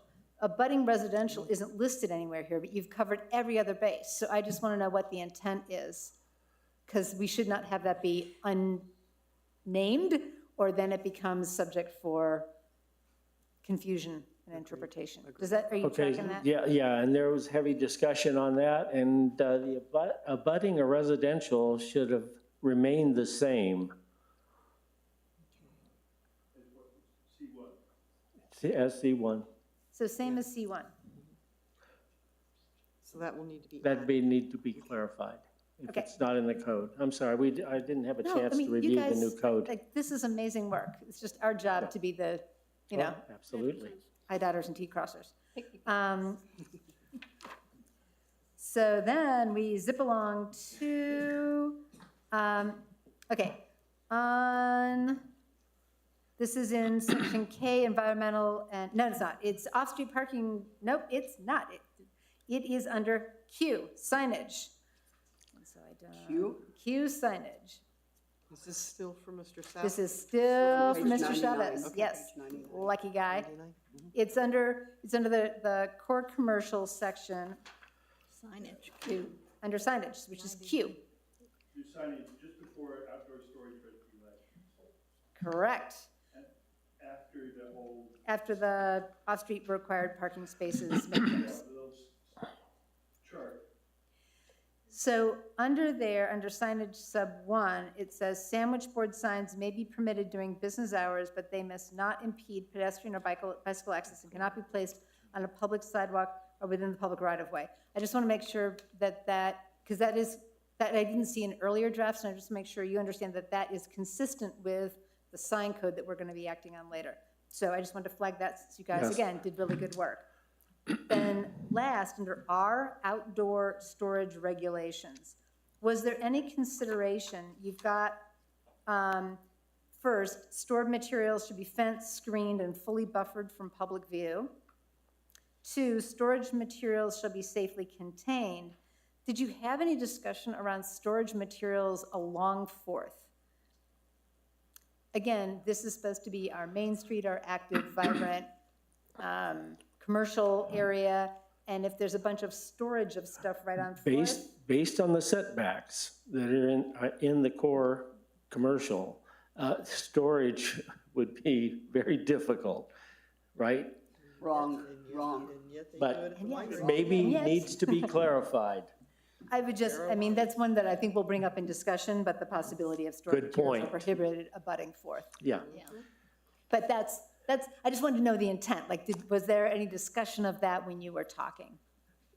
No, we didn't discuss that, but I think, yeah, the realization that because of the setbacks had to remain the same, it would be very difficult, especially with the sidewalk requirements, et cetera, and the landscaping.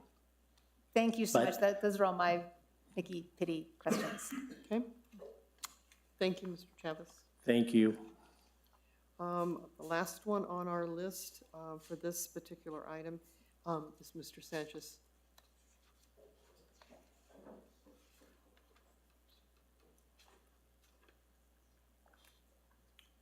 Name and address. My name is Vincent Sanchez, 6802 Rio Grande.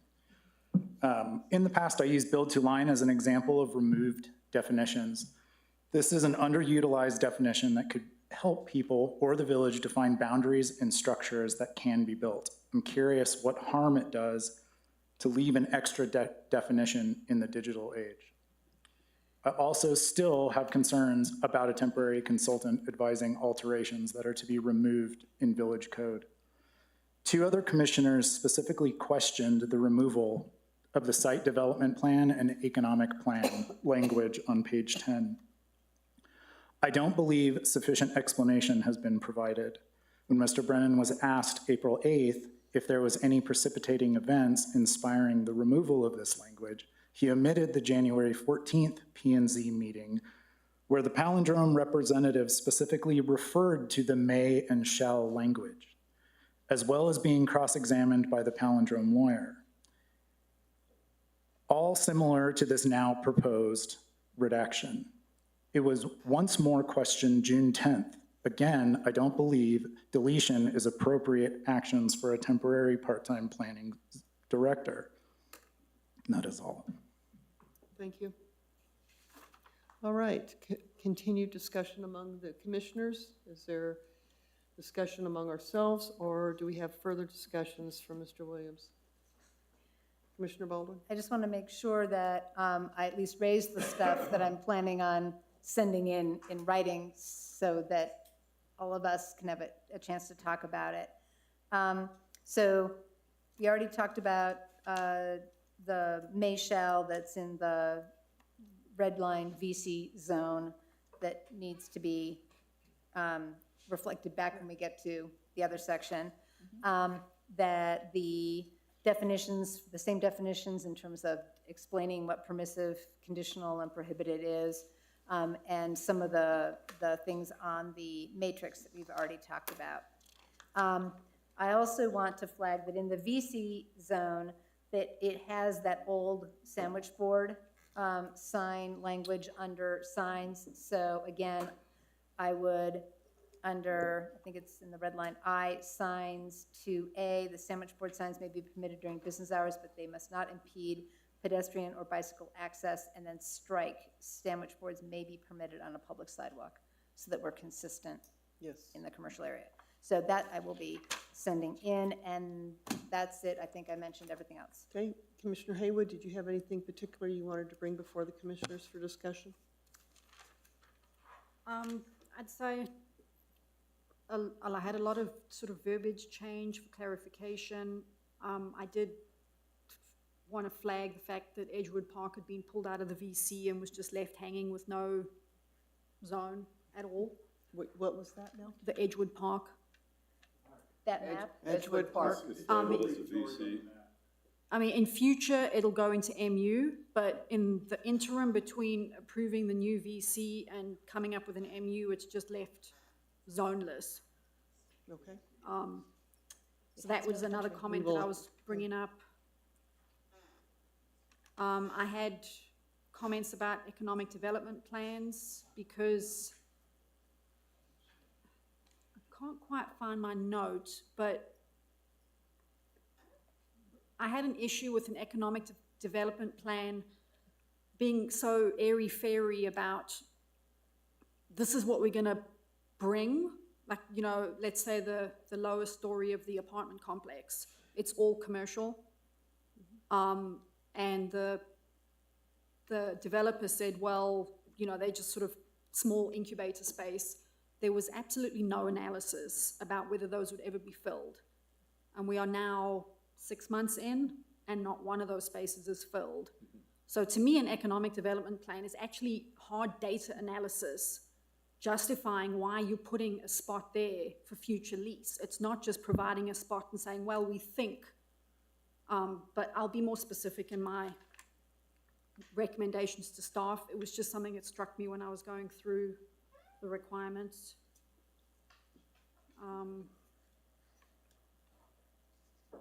I had various comments about the use matrix. Yeah. Once again, I wanted to harp back on residential, why there was no specific mention of apartments, because that was so controversial. You know, the introductory paragraph of the VC and the CC zone both say this has got to be the highest residential density in the village. In my interpretation of high residential density, apartments are it, but they just are not even mentioned in any use matrix. So they either need to be expressly permitted or forbidden in some way, shape, or form. Because that was a very big sticking point when it came to the final interpretation of whether or not the apartment complex was legal. Some of us interpreted high density as apartments and others didn't, because it was interpretive. May I ask if this helps? On page 99, you've got your use block. You see that use block in there? And it's talking about not under use. It does list residential. It's not a residential zone. It is the actual act of having people live there, Yes. residential. And you'll see that it's clearly addressing any kind of residence with the one space, parking space in this particular case, per bedroom. So we do have some references that do apply, but there is still some confusion. Yeah, I know there was a place early on that said that residents in these areas would be considered with the townhomes, with whatever it happens to be, so. But further clarification, I agree. As I said, Bless you. I just feel like they need to be specifically addressed. There were a couple of typos that I found. I had issues with the, what did you call them, the primary designation? Base use. Base use. building heights was an issue. Either Mr. Chavez or Mr. Williams or Mr. Chappell, could you once again explain for me why the maximum height in the VC remains at 48 feet?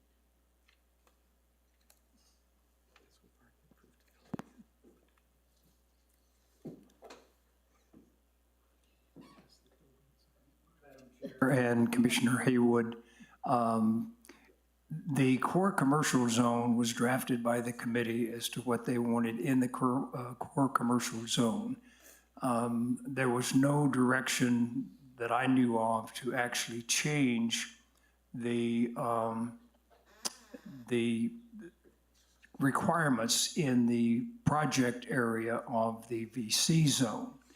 And the problem when you get there is that you have perhaps some vested rights because you have contracts with people developing and all of that kind of thing. So once you get vested rights in certain zoning, and the village created that in their purchase and development agreement and so forth, then I think the problems that Matt Myers addressed become even more exaggerated.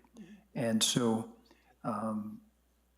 what my role was to take the draft that was done by the committee for the core commercial zone, and then when you look at that, you say, all right, what do you have to take out?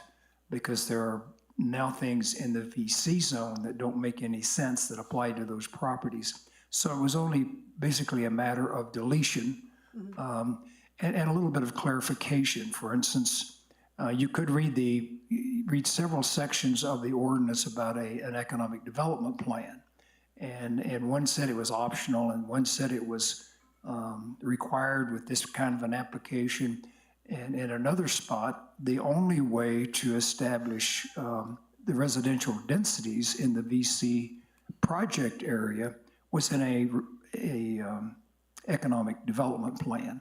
So we just simply tried to do away with some of that in the VC zone, and that was basically the only changes made there, except to remove those things that did not apply to the project area.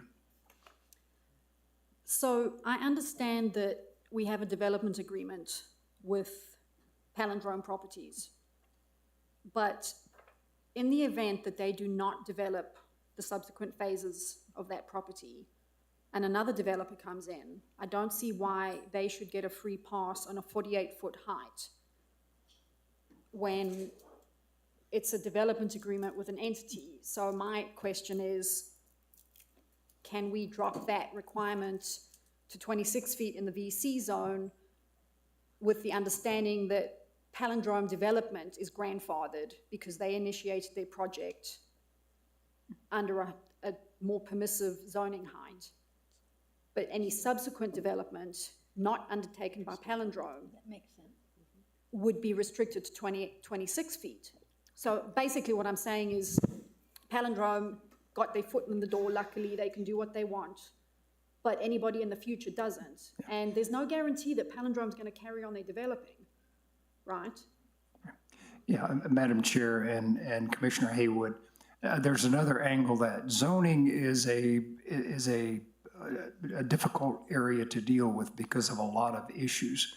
But in the case of property that is owned by the village, such as those parcels 4, 5, and 6, part of what the ordinance says under the VC zone and everything that was done, the village has the authority to place covenants on its own property, which could restrict heights, setbacks, and everything else. So if it ends up in that property and is a sole owner, then you could probably consider filing covenants that said no more than X number of feet. So the village has control of that aspect without the complications of zoning, frankly. So it could be done if the village wants to do it. Interesting. Okay. Anything else, Commissioner?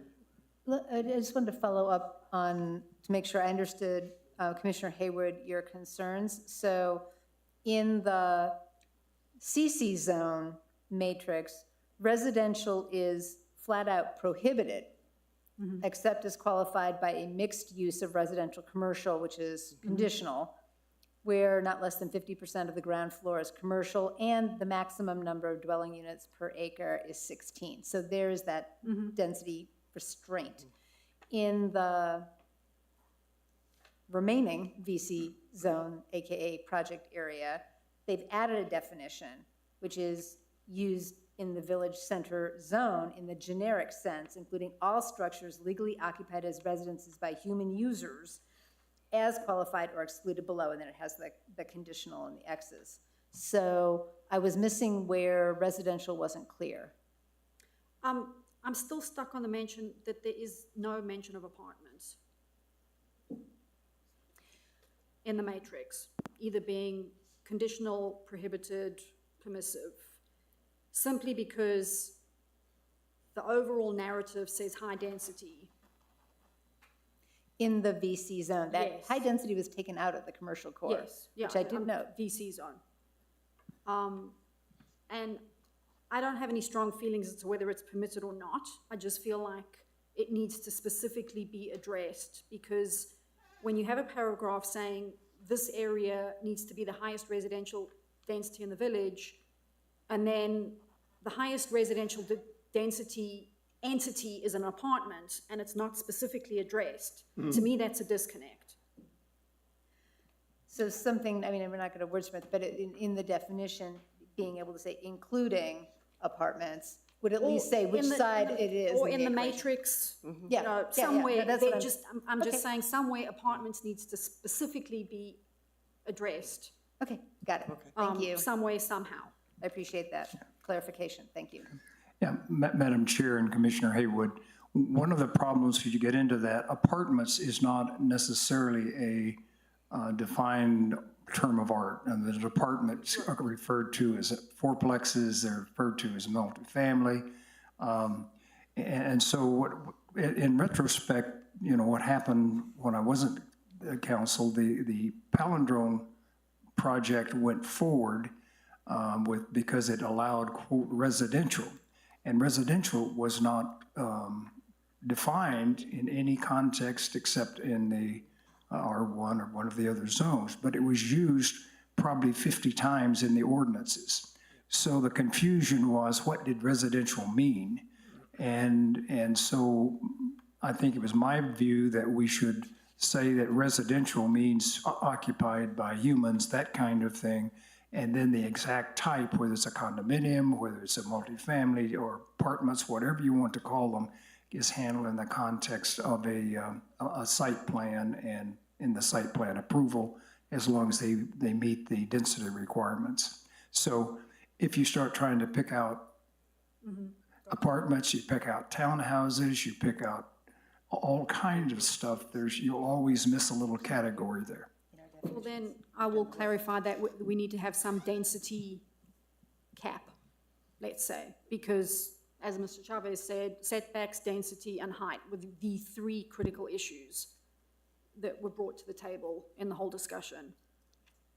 And when in the introductory narrative you say this is high density, I think it's reasonable for a developer to assume high density means serious multifamily, not just townhomes and condos. And if we don't want that, we need to be very explicit. Okay, so further definition. I do think that the sort of ultimate leverage is the village owns 4, 5, and 6. So the village can determine if whatever vested rights the developer has at this point, which I think the intent is to have it be commercial, not residential, then that will be made clear, I think, before the village turns over the rights. I mean, there needs to be like another step. Or that is something the village can certainly have a conversation with, probably at higher than our salary level. But it's something where the village owns that property. That is the ultimate power. Okay. Okay. I think that was pretty much the bulk of my comments. I mean, other few nitpicky things, but. All right. So if we can ask any commissioners that have notes that they would like Mr. Brennan, or Mr. Williams to include in the next revision. We will ask, following this meeting, that you can have them copied, and that way you'll have your copy still, and we can give a set to Mr. Williams. In that case- Mr. Chappell is, Yes, Madam Chair and Commissioners, I would point out that in doing this, the basic input that we got was from the committee, and they did a great job, but there was never any input from your level in a different context. So I would encourage everyone, if you have any issues, to make sure that those get put into the mix before the staff or whomever starts making suggested revisions to this.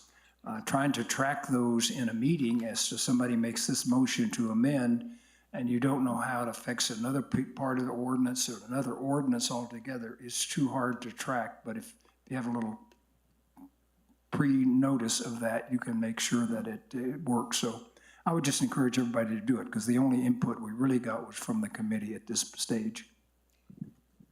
Commissioner Tagliapetra. Mr. Williams, can Ron Chavez come up and discuss his little comments on these things?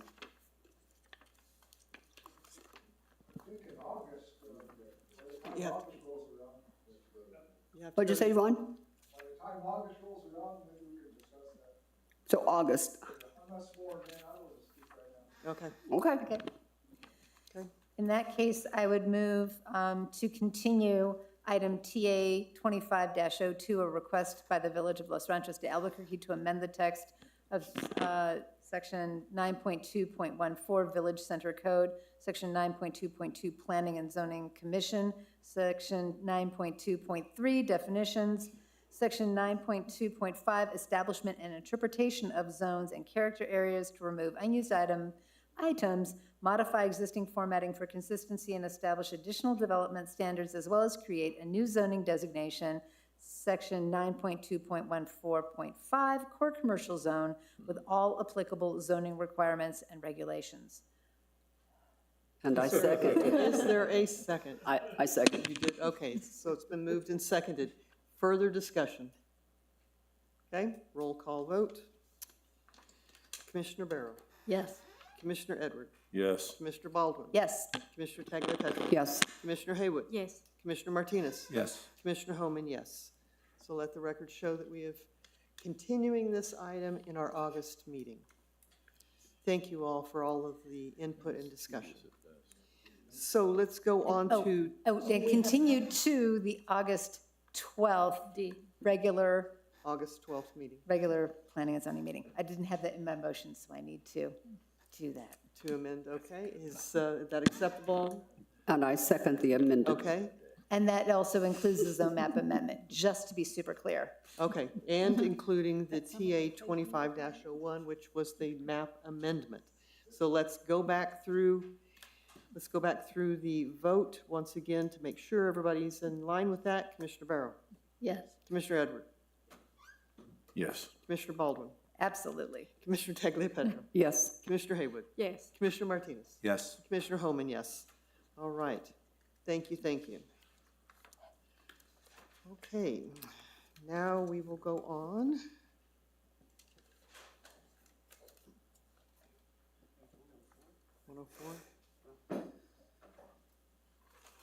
Okay, so the next, oops, that's the wrong one.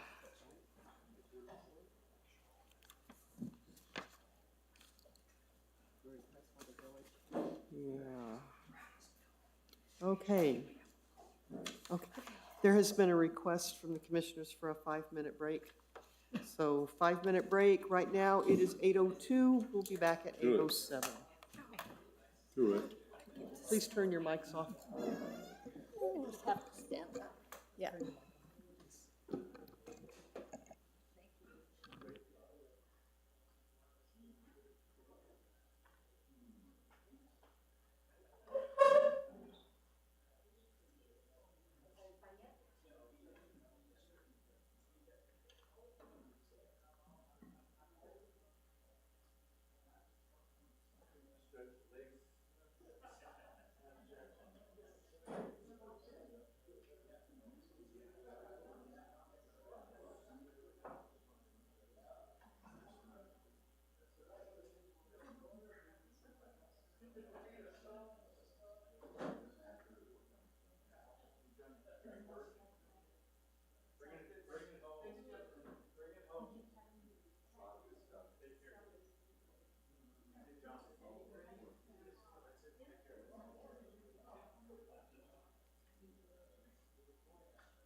All right, let's reconvene the meeting.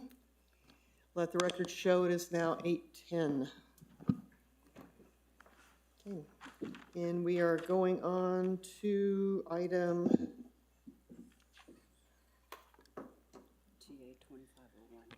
TA 2501.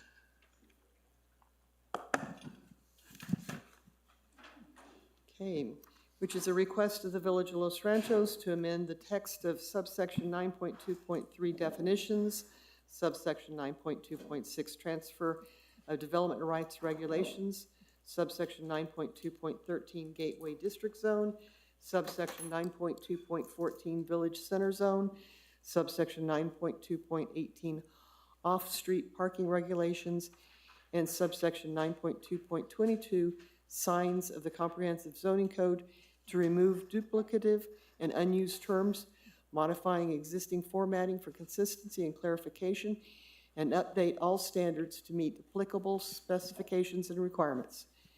This was initially heard by the Planning and Zoning Commission at our April 8th, 2025 public hearing, and I believe we continued it. So with that, Mr. Williams. Madam Chair, Commissioners, thank you. Yes, Madam Chair, this matter has been before the Commission several times, work in progress, and I appreciate the diligence of the Commission to make sure we get this right. Most recently, this matter was before you back in June last month. If you'll recall, there were some specifics that were added as it related to amortization for non-conforming signs, and there were some tweaks or some minor amendments that were proposed. Those included changes to the definition of code enforcement officer, definition of director of planning and zoning, freestanding sign, off-premise sign, and on-premise sign. Those changes or those recommendations with some degree of, there were certain sections that required some specificity as it related particularly to the size of signs that were being proposed. That has all been incorporated into your red line, blue line, green line document with purple text that has been added to your colored version. Your first attachment there is shows you all of the changes, and then the second attachment is the clean copy. That's the first thing. Additionally, there was discussion toward the end of the hearing last month that there was some confusion about the reference to off-street parking. If the Commission will remember, at the time when we started this exercise, there were two different size descriptions for off-street parking spaces. One was listed within the definitions, which is the standard that we're choosing or at least proposing, or rather recommending to keep. And then the competing or the different definition was listed in the general parking requirements. We talked about this back initially in April, and this Commission opted to go with the definition section. So that's why there was a reference. We're not making any changes to the parking standards other than to remove the citation of the former incorrect size that was listed there. And then additionally, we talked about it just a few minutes ago, but there have been changes as it relates to the requirement for an economic development plan that was mentioned, the language that was used. There was competing language, shall versus may, and we will resolve that as the economic development plan requirement is addressed through changes to the VC zone. Again, with that, I'll stand for questions. We are suggesting, the department's suggesting that this matter be referred by this body, recommended for approval by this body to the Board of Trustees. They will go through a similar exercise wherein they'll conduct a public hearing in anticipation of adopting these changes that this body recommends to them. But with that, Madam Chair, we have findings for that recommendation listed on page 5 of your staff report. I'll stand for any questions. Okay. Are there any questions? All right, Commissioner Baldwin. Bravo. You've got it all. I have no sticky notes, no tabs, nothing.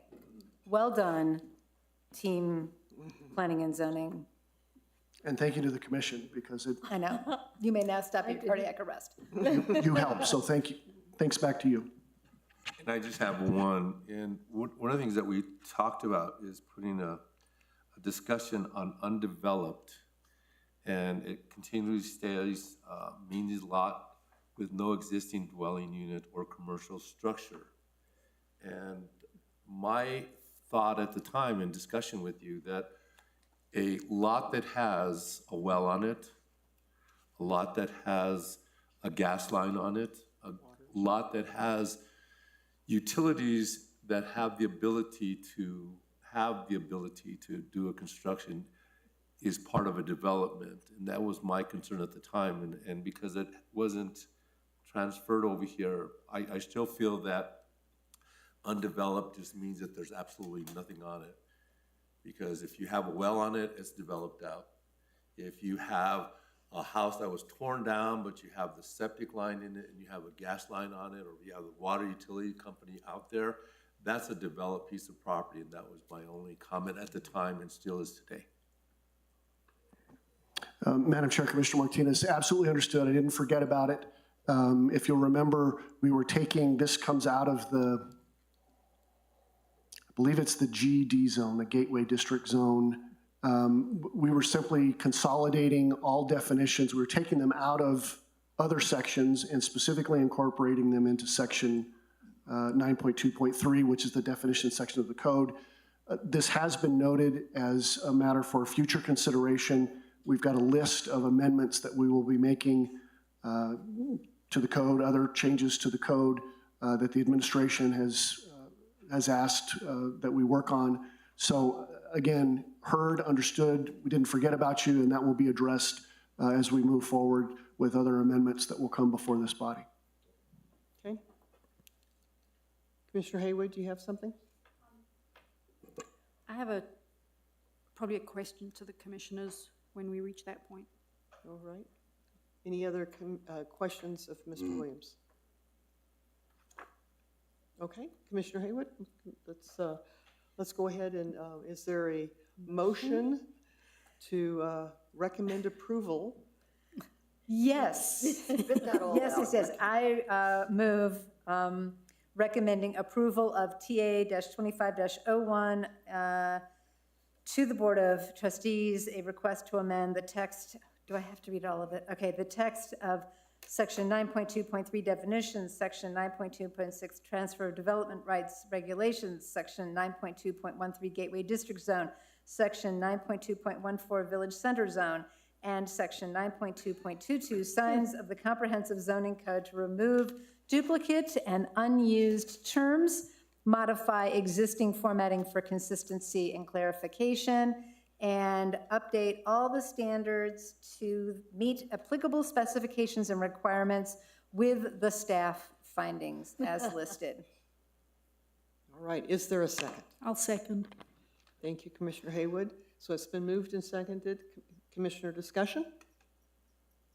I just wanted to bring up Mr. Sanchez's point about build to line. How do we feel about that staying, carrying on being deleted? Mr. Williams, if you'd give some clarification as to why it went. I mean, it was brought up as a public comment, and here's the opportunity to address it. Yes, ma'am. Thank you, Madam Chair and Commissioner Haywood. That was one of those definitions which was only found or only referenced within the definitions section. It wasn't used anywhere else in the zoning code, nor the comprehensive plan, the master plan. Because of that, it was just unused. It wasn't, and so in an effort to get rid of, and I don't remember off the top of my head, but there were probably 6 or 8 other definitions that didn't appear anywhere else in the code.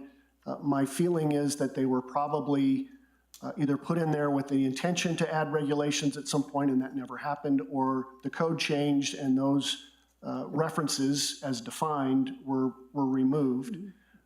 So that's why the proposal for that definition as well as others was recommended to be stricken from the code because it's not used anywhere else in the code. So it was basically an orphan within the code.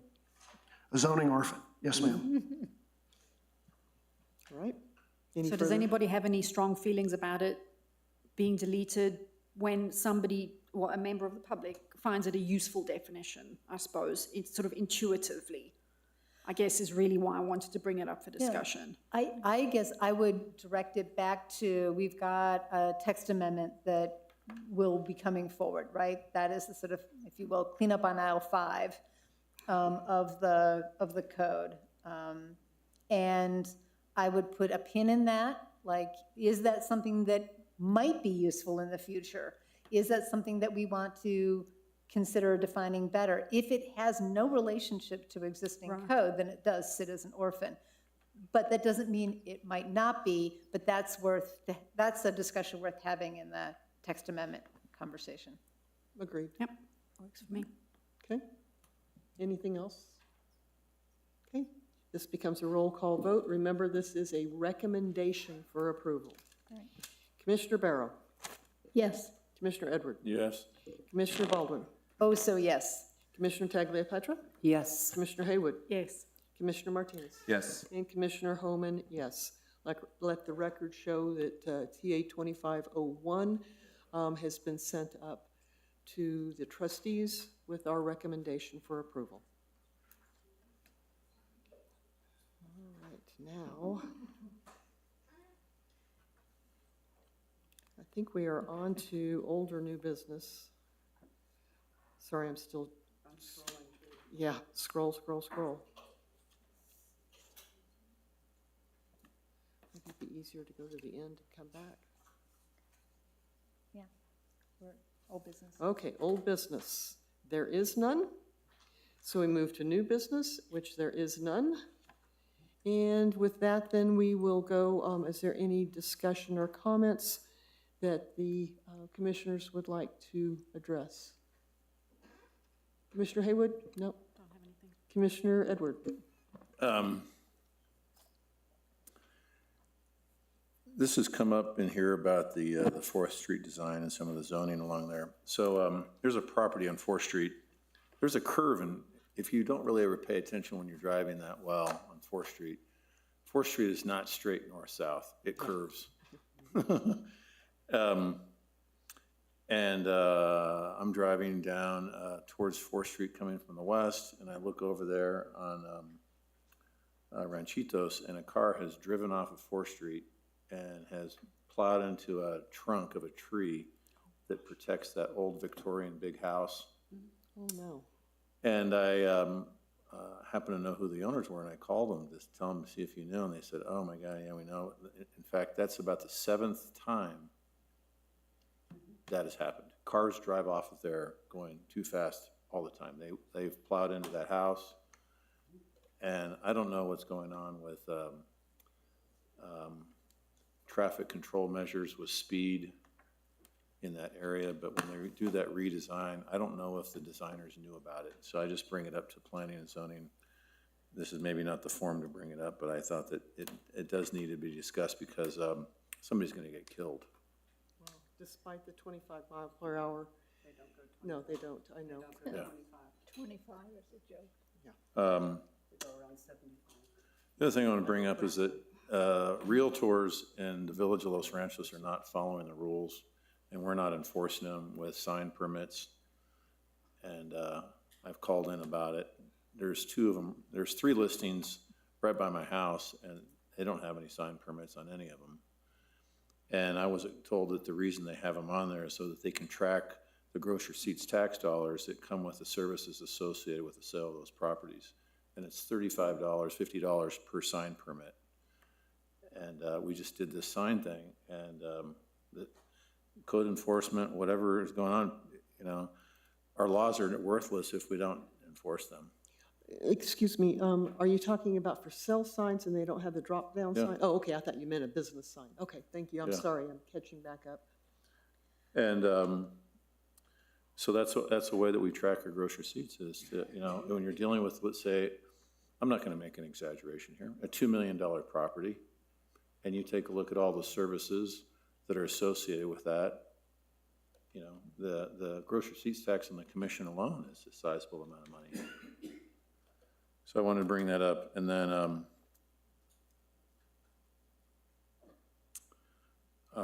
I think what we learned tonight is that to add to the pile of things already done, we should randomly check plans that have been approved and can we actually locate and find this stuff, you know? That whole thing is kind of I hate to say it, no offense to anybody, I don't want to be disrespectful, kind of a joke that we can't locate something. I mean, we're kind of the depository for this, and we can't locate our own records. And I think that's really important because in the time that I've been on the board, which isn't as long as Robert, how many planning and zoning directors have you had, man?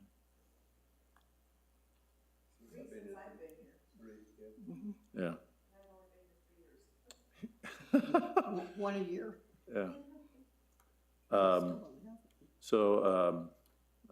That is, again, concerning lack of enforcement, and then we can't even find our documents. Thank you. Commissioner Tagliapetra? I don't have anything to say today. Thank you. Commissioner Baldwin? No. Go ahead. Nothing? No. I'm just emailing Administrator Avila because we did receive a memo about, on the 2nd, that basically said that there were going to be changes to how we do process. And I was just realizing that none of that seems to be reflected. And so I'm not going to say anything as a result. Commissioner Barrow? Yes, this is Commissioner Barrow speaking. I have a question for Mr. Avila. We discussed at one point a large metal building at 850 Chamasaw Road Northwest, which is 2 houses down from me. I wrote to you, Mr. Avila, as a private citizen rather than as commissioner, asking about that, and was it to code, and if not, what could be done about it? I wonder if it's been looked into.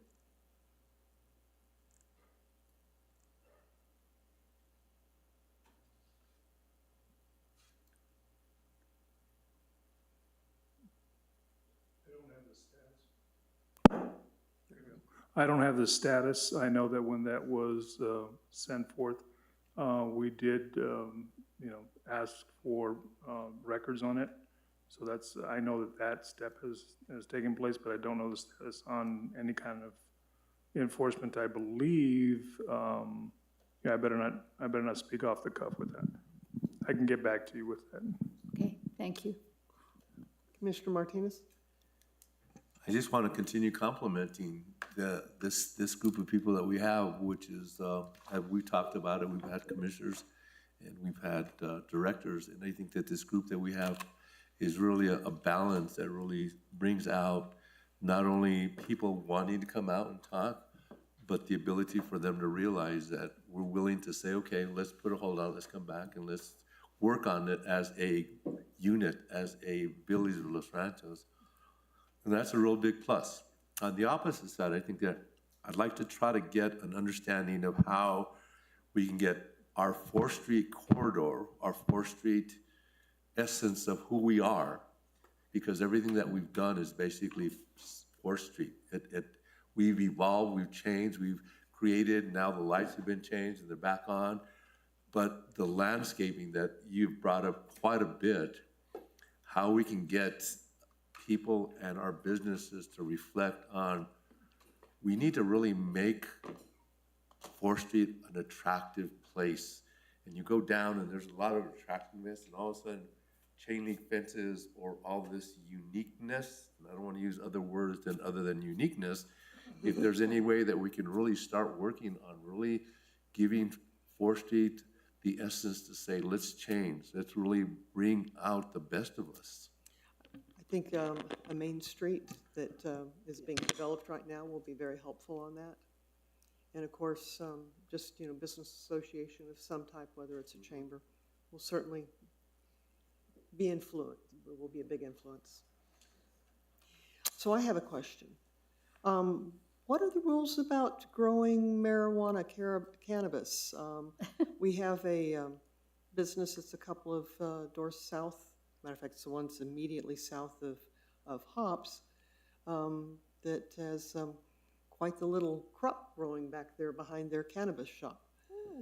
So a little concerned about bringing folks jumping walls to get to free product or whatever it may be. I actually go under the wall. Yeah. Mr. Williams, do you know of the rules or anything, or Mr. Avila?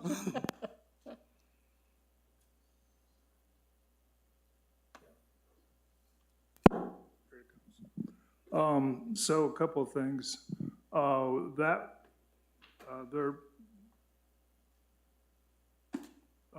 We do receive complaints from the public. And you haven't classified or defined which location that is, but I know that I went out personally on zoning enforcement on a cannabis location. So I can tell you that. But if you have questions, please send them to me, and I'll get you the answer specifically for whichever business that you're asking about. But in general, I mean, is it an allowed item? I mean, is it allowed use of the property? In the commercial zone, there's some allowance for cannabis sales. Sales, but we're talking about agriculture. Yeah. And I'm making sure that I state that. And then the follow-up to that is whatever else is permitted with that, it still has to go through state review. All right. Well, with that, if we have no other questions, we will call the meeting adjourned at 8:30. Thank you very much. Please turn your mics off.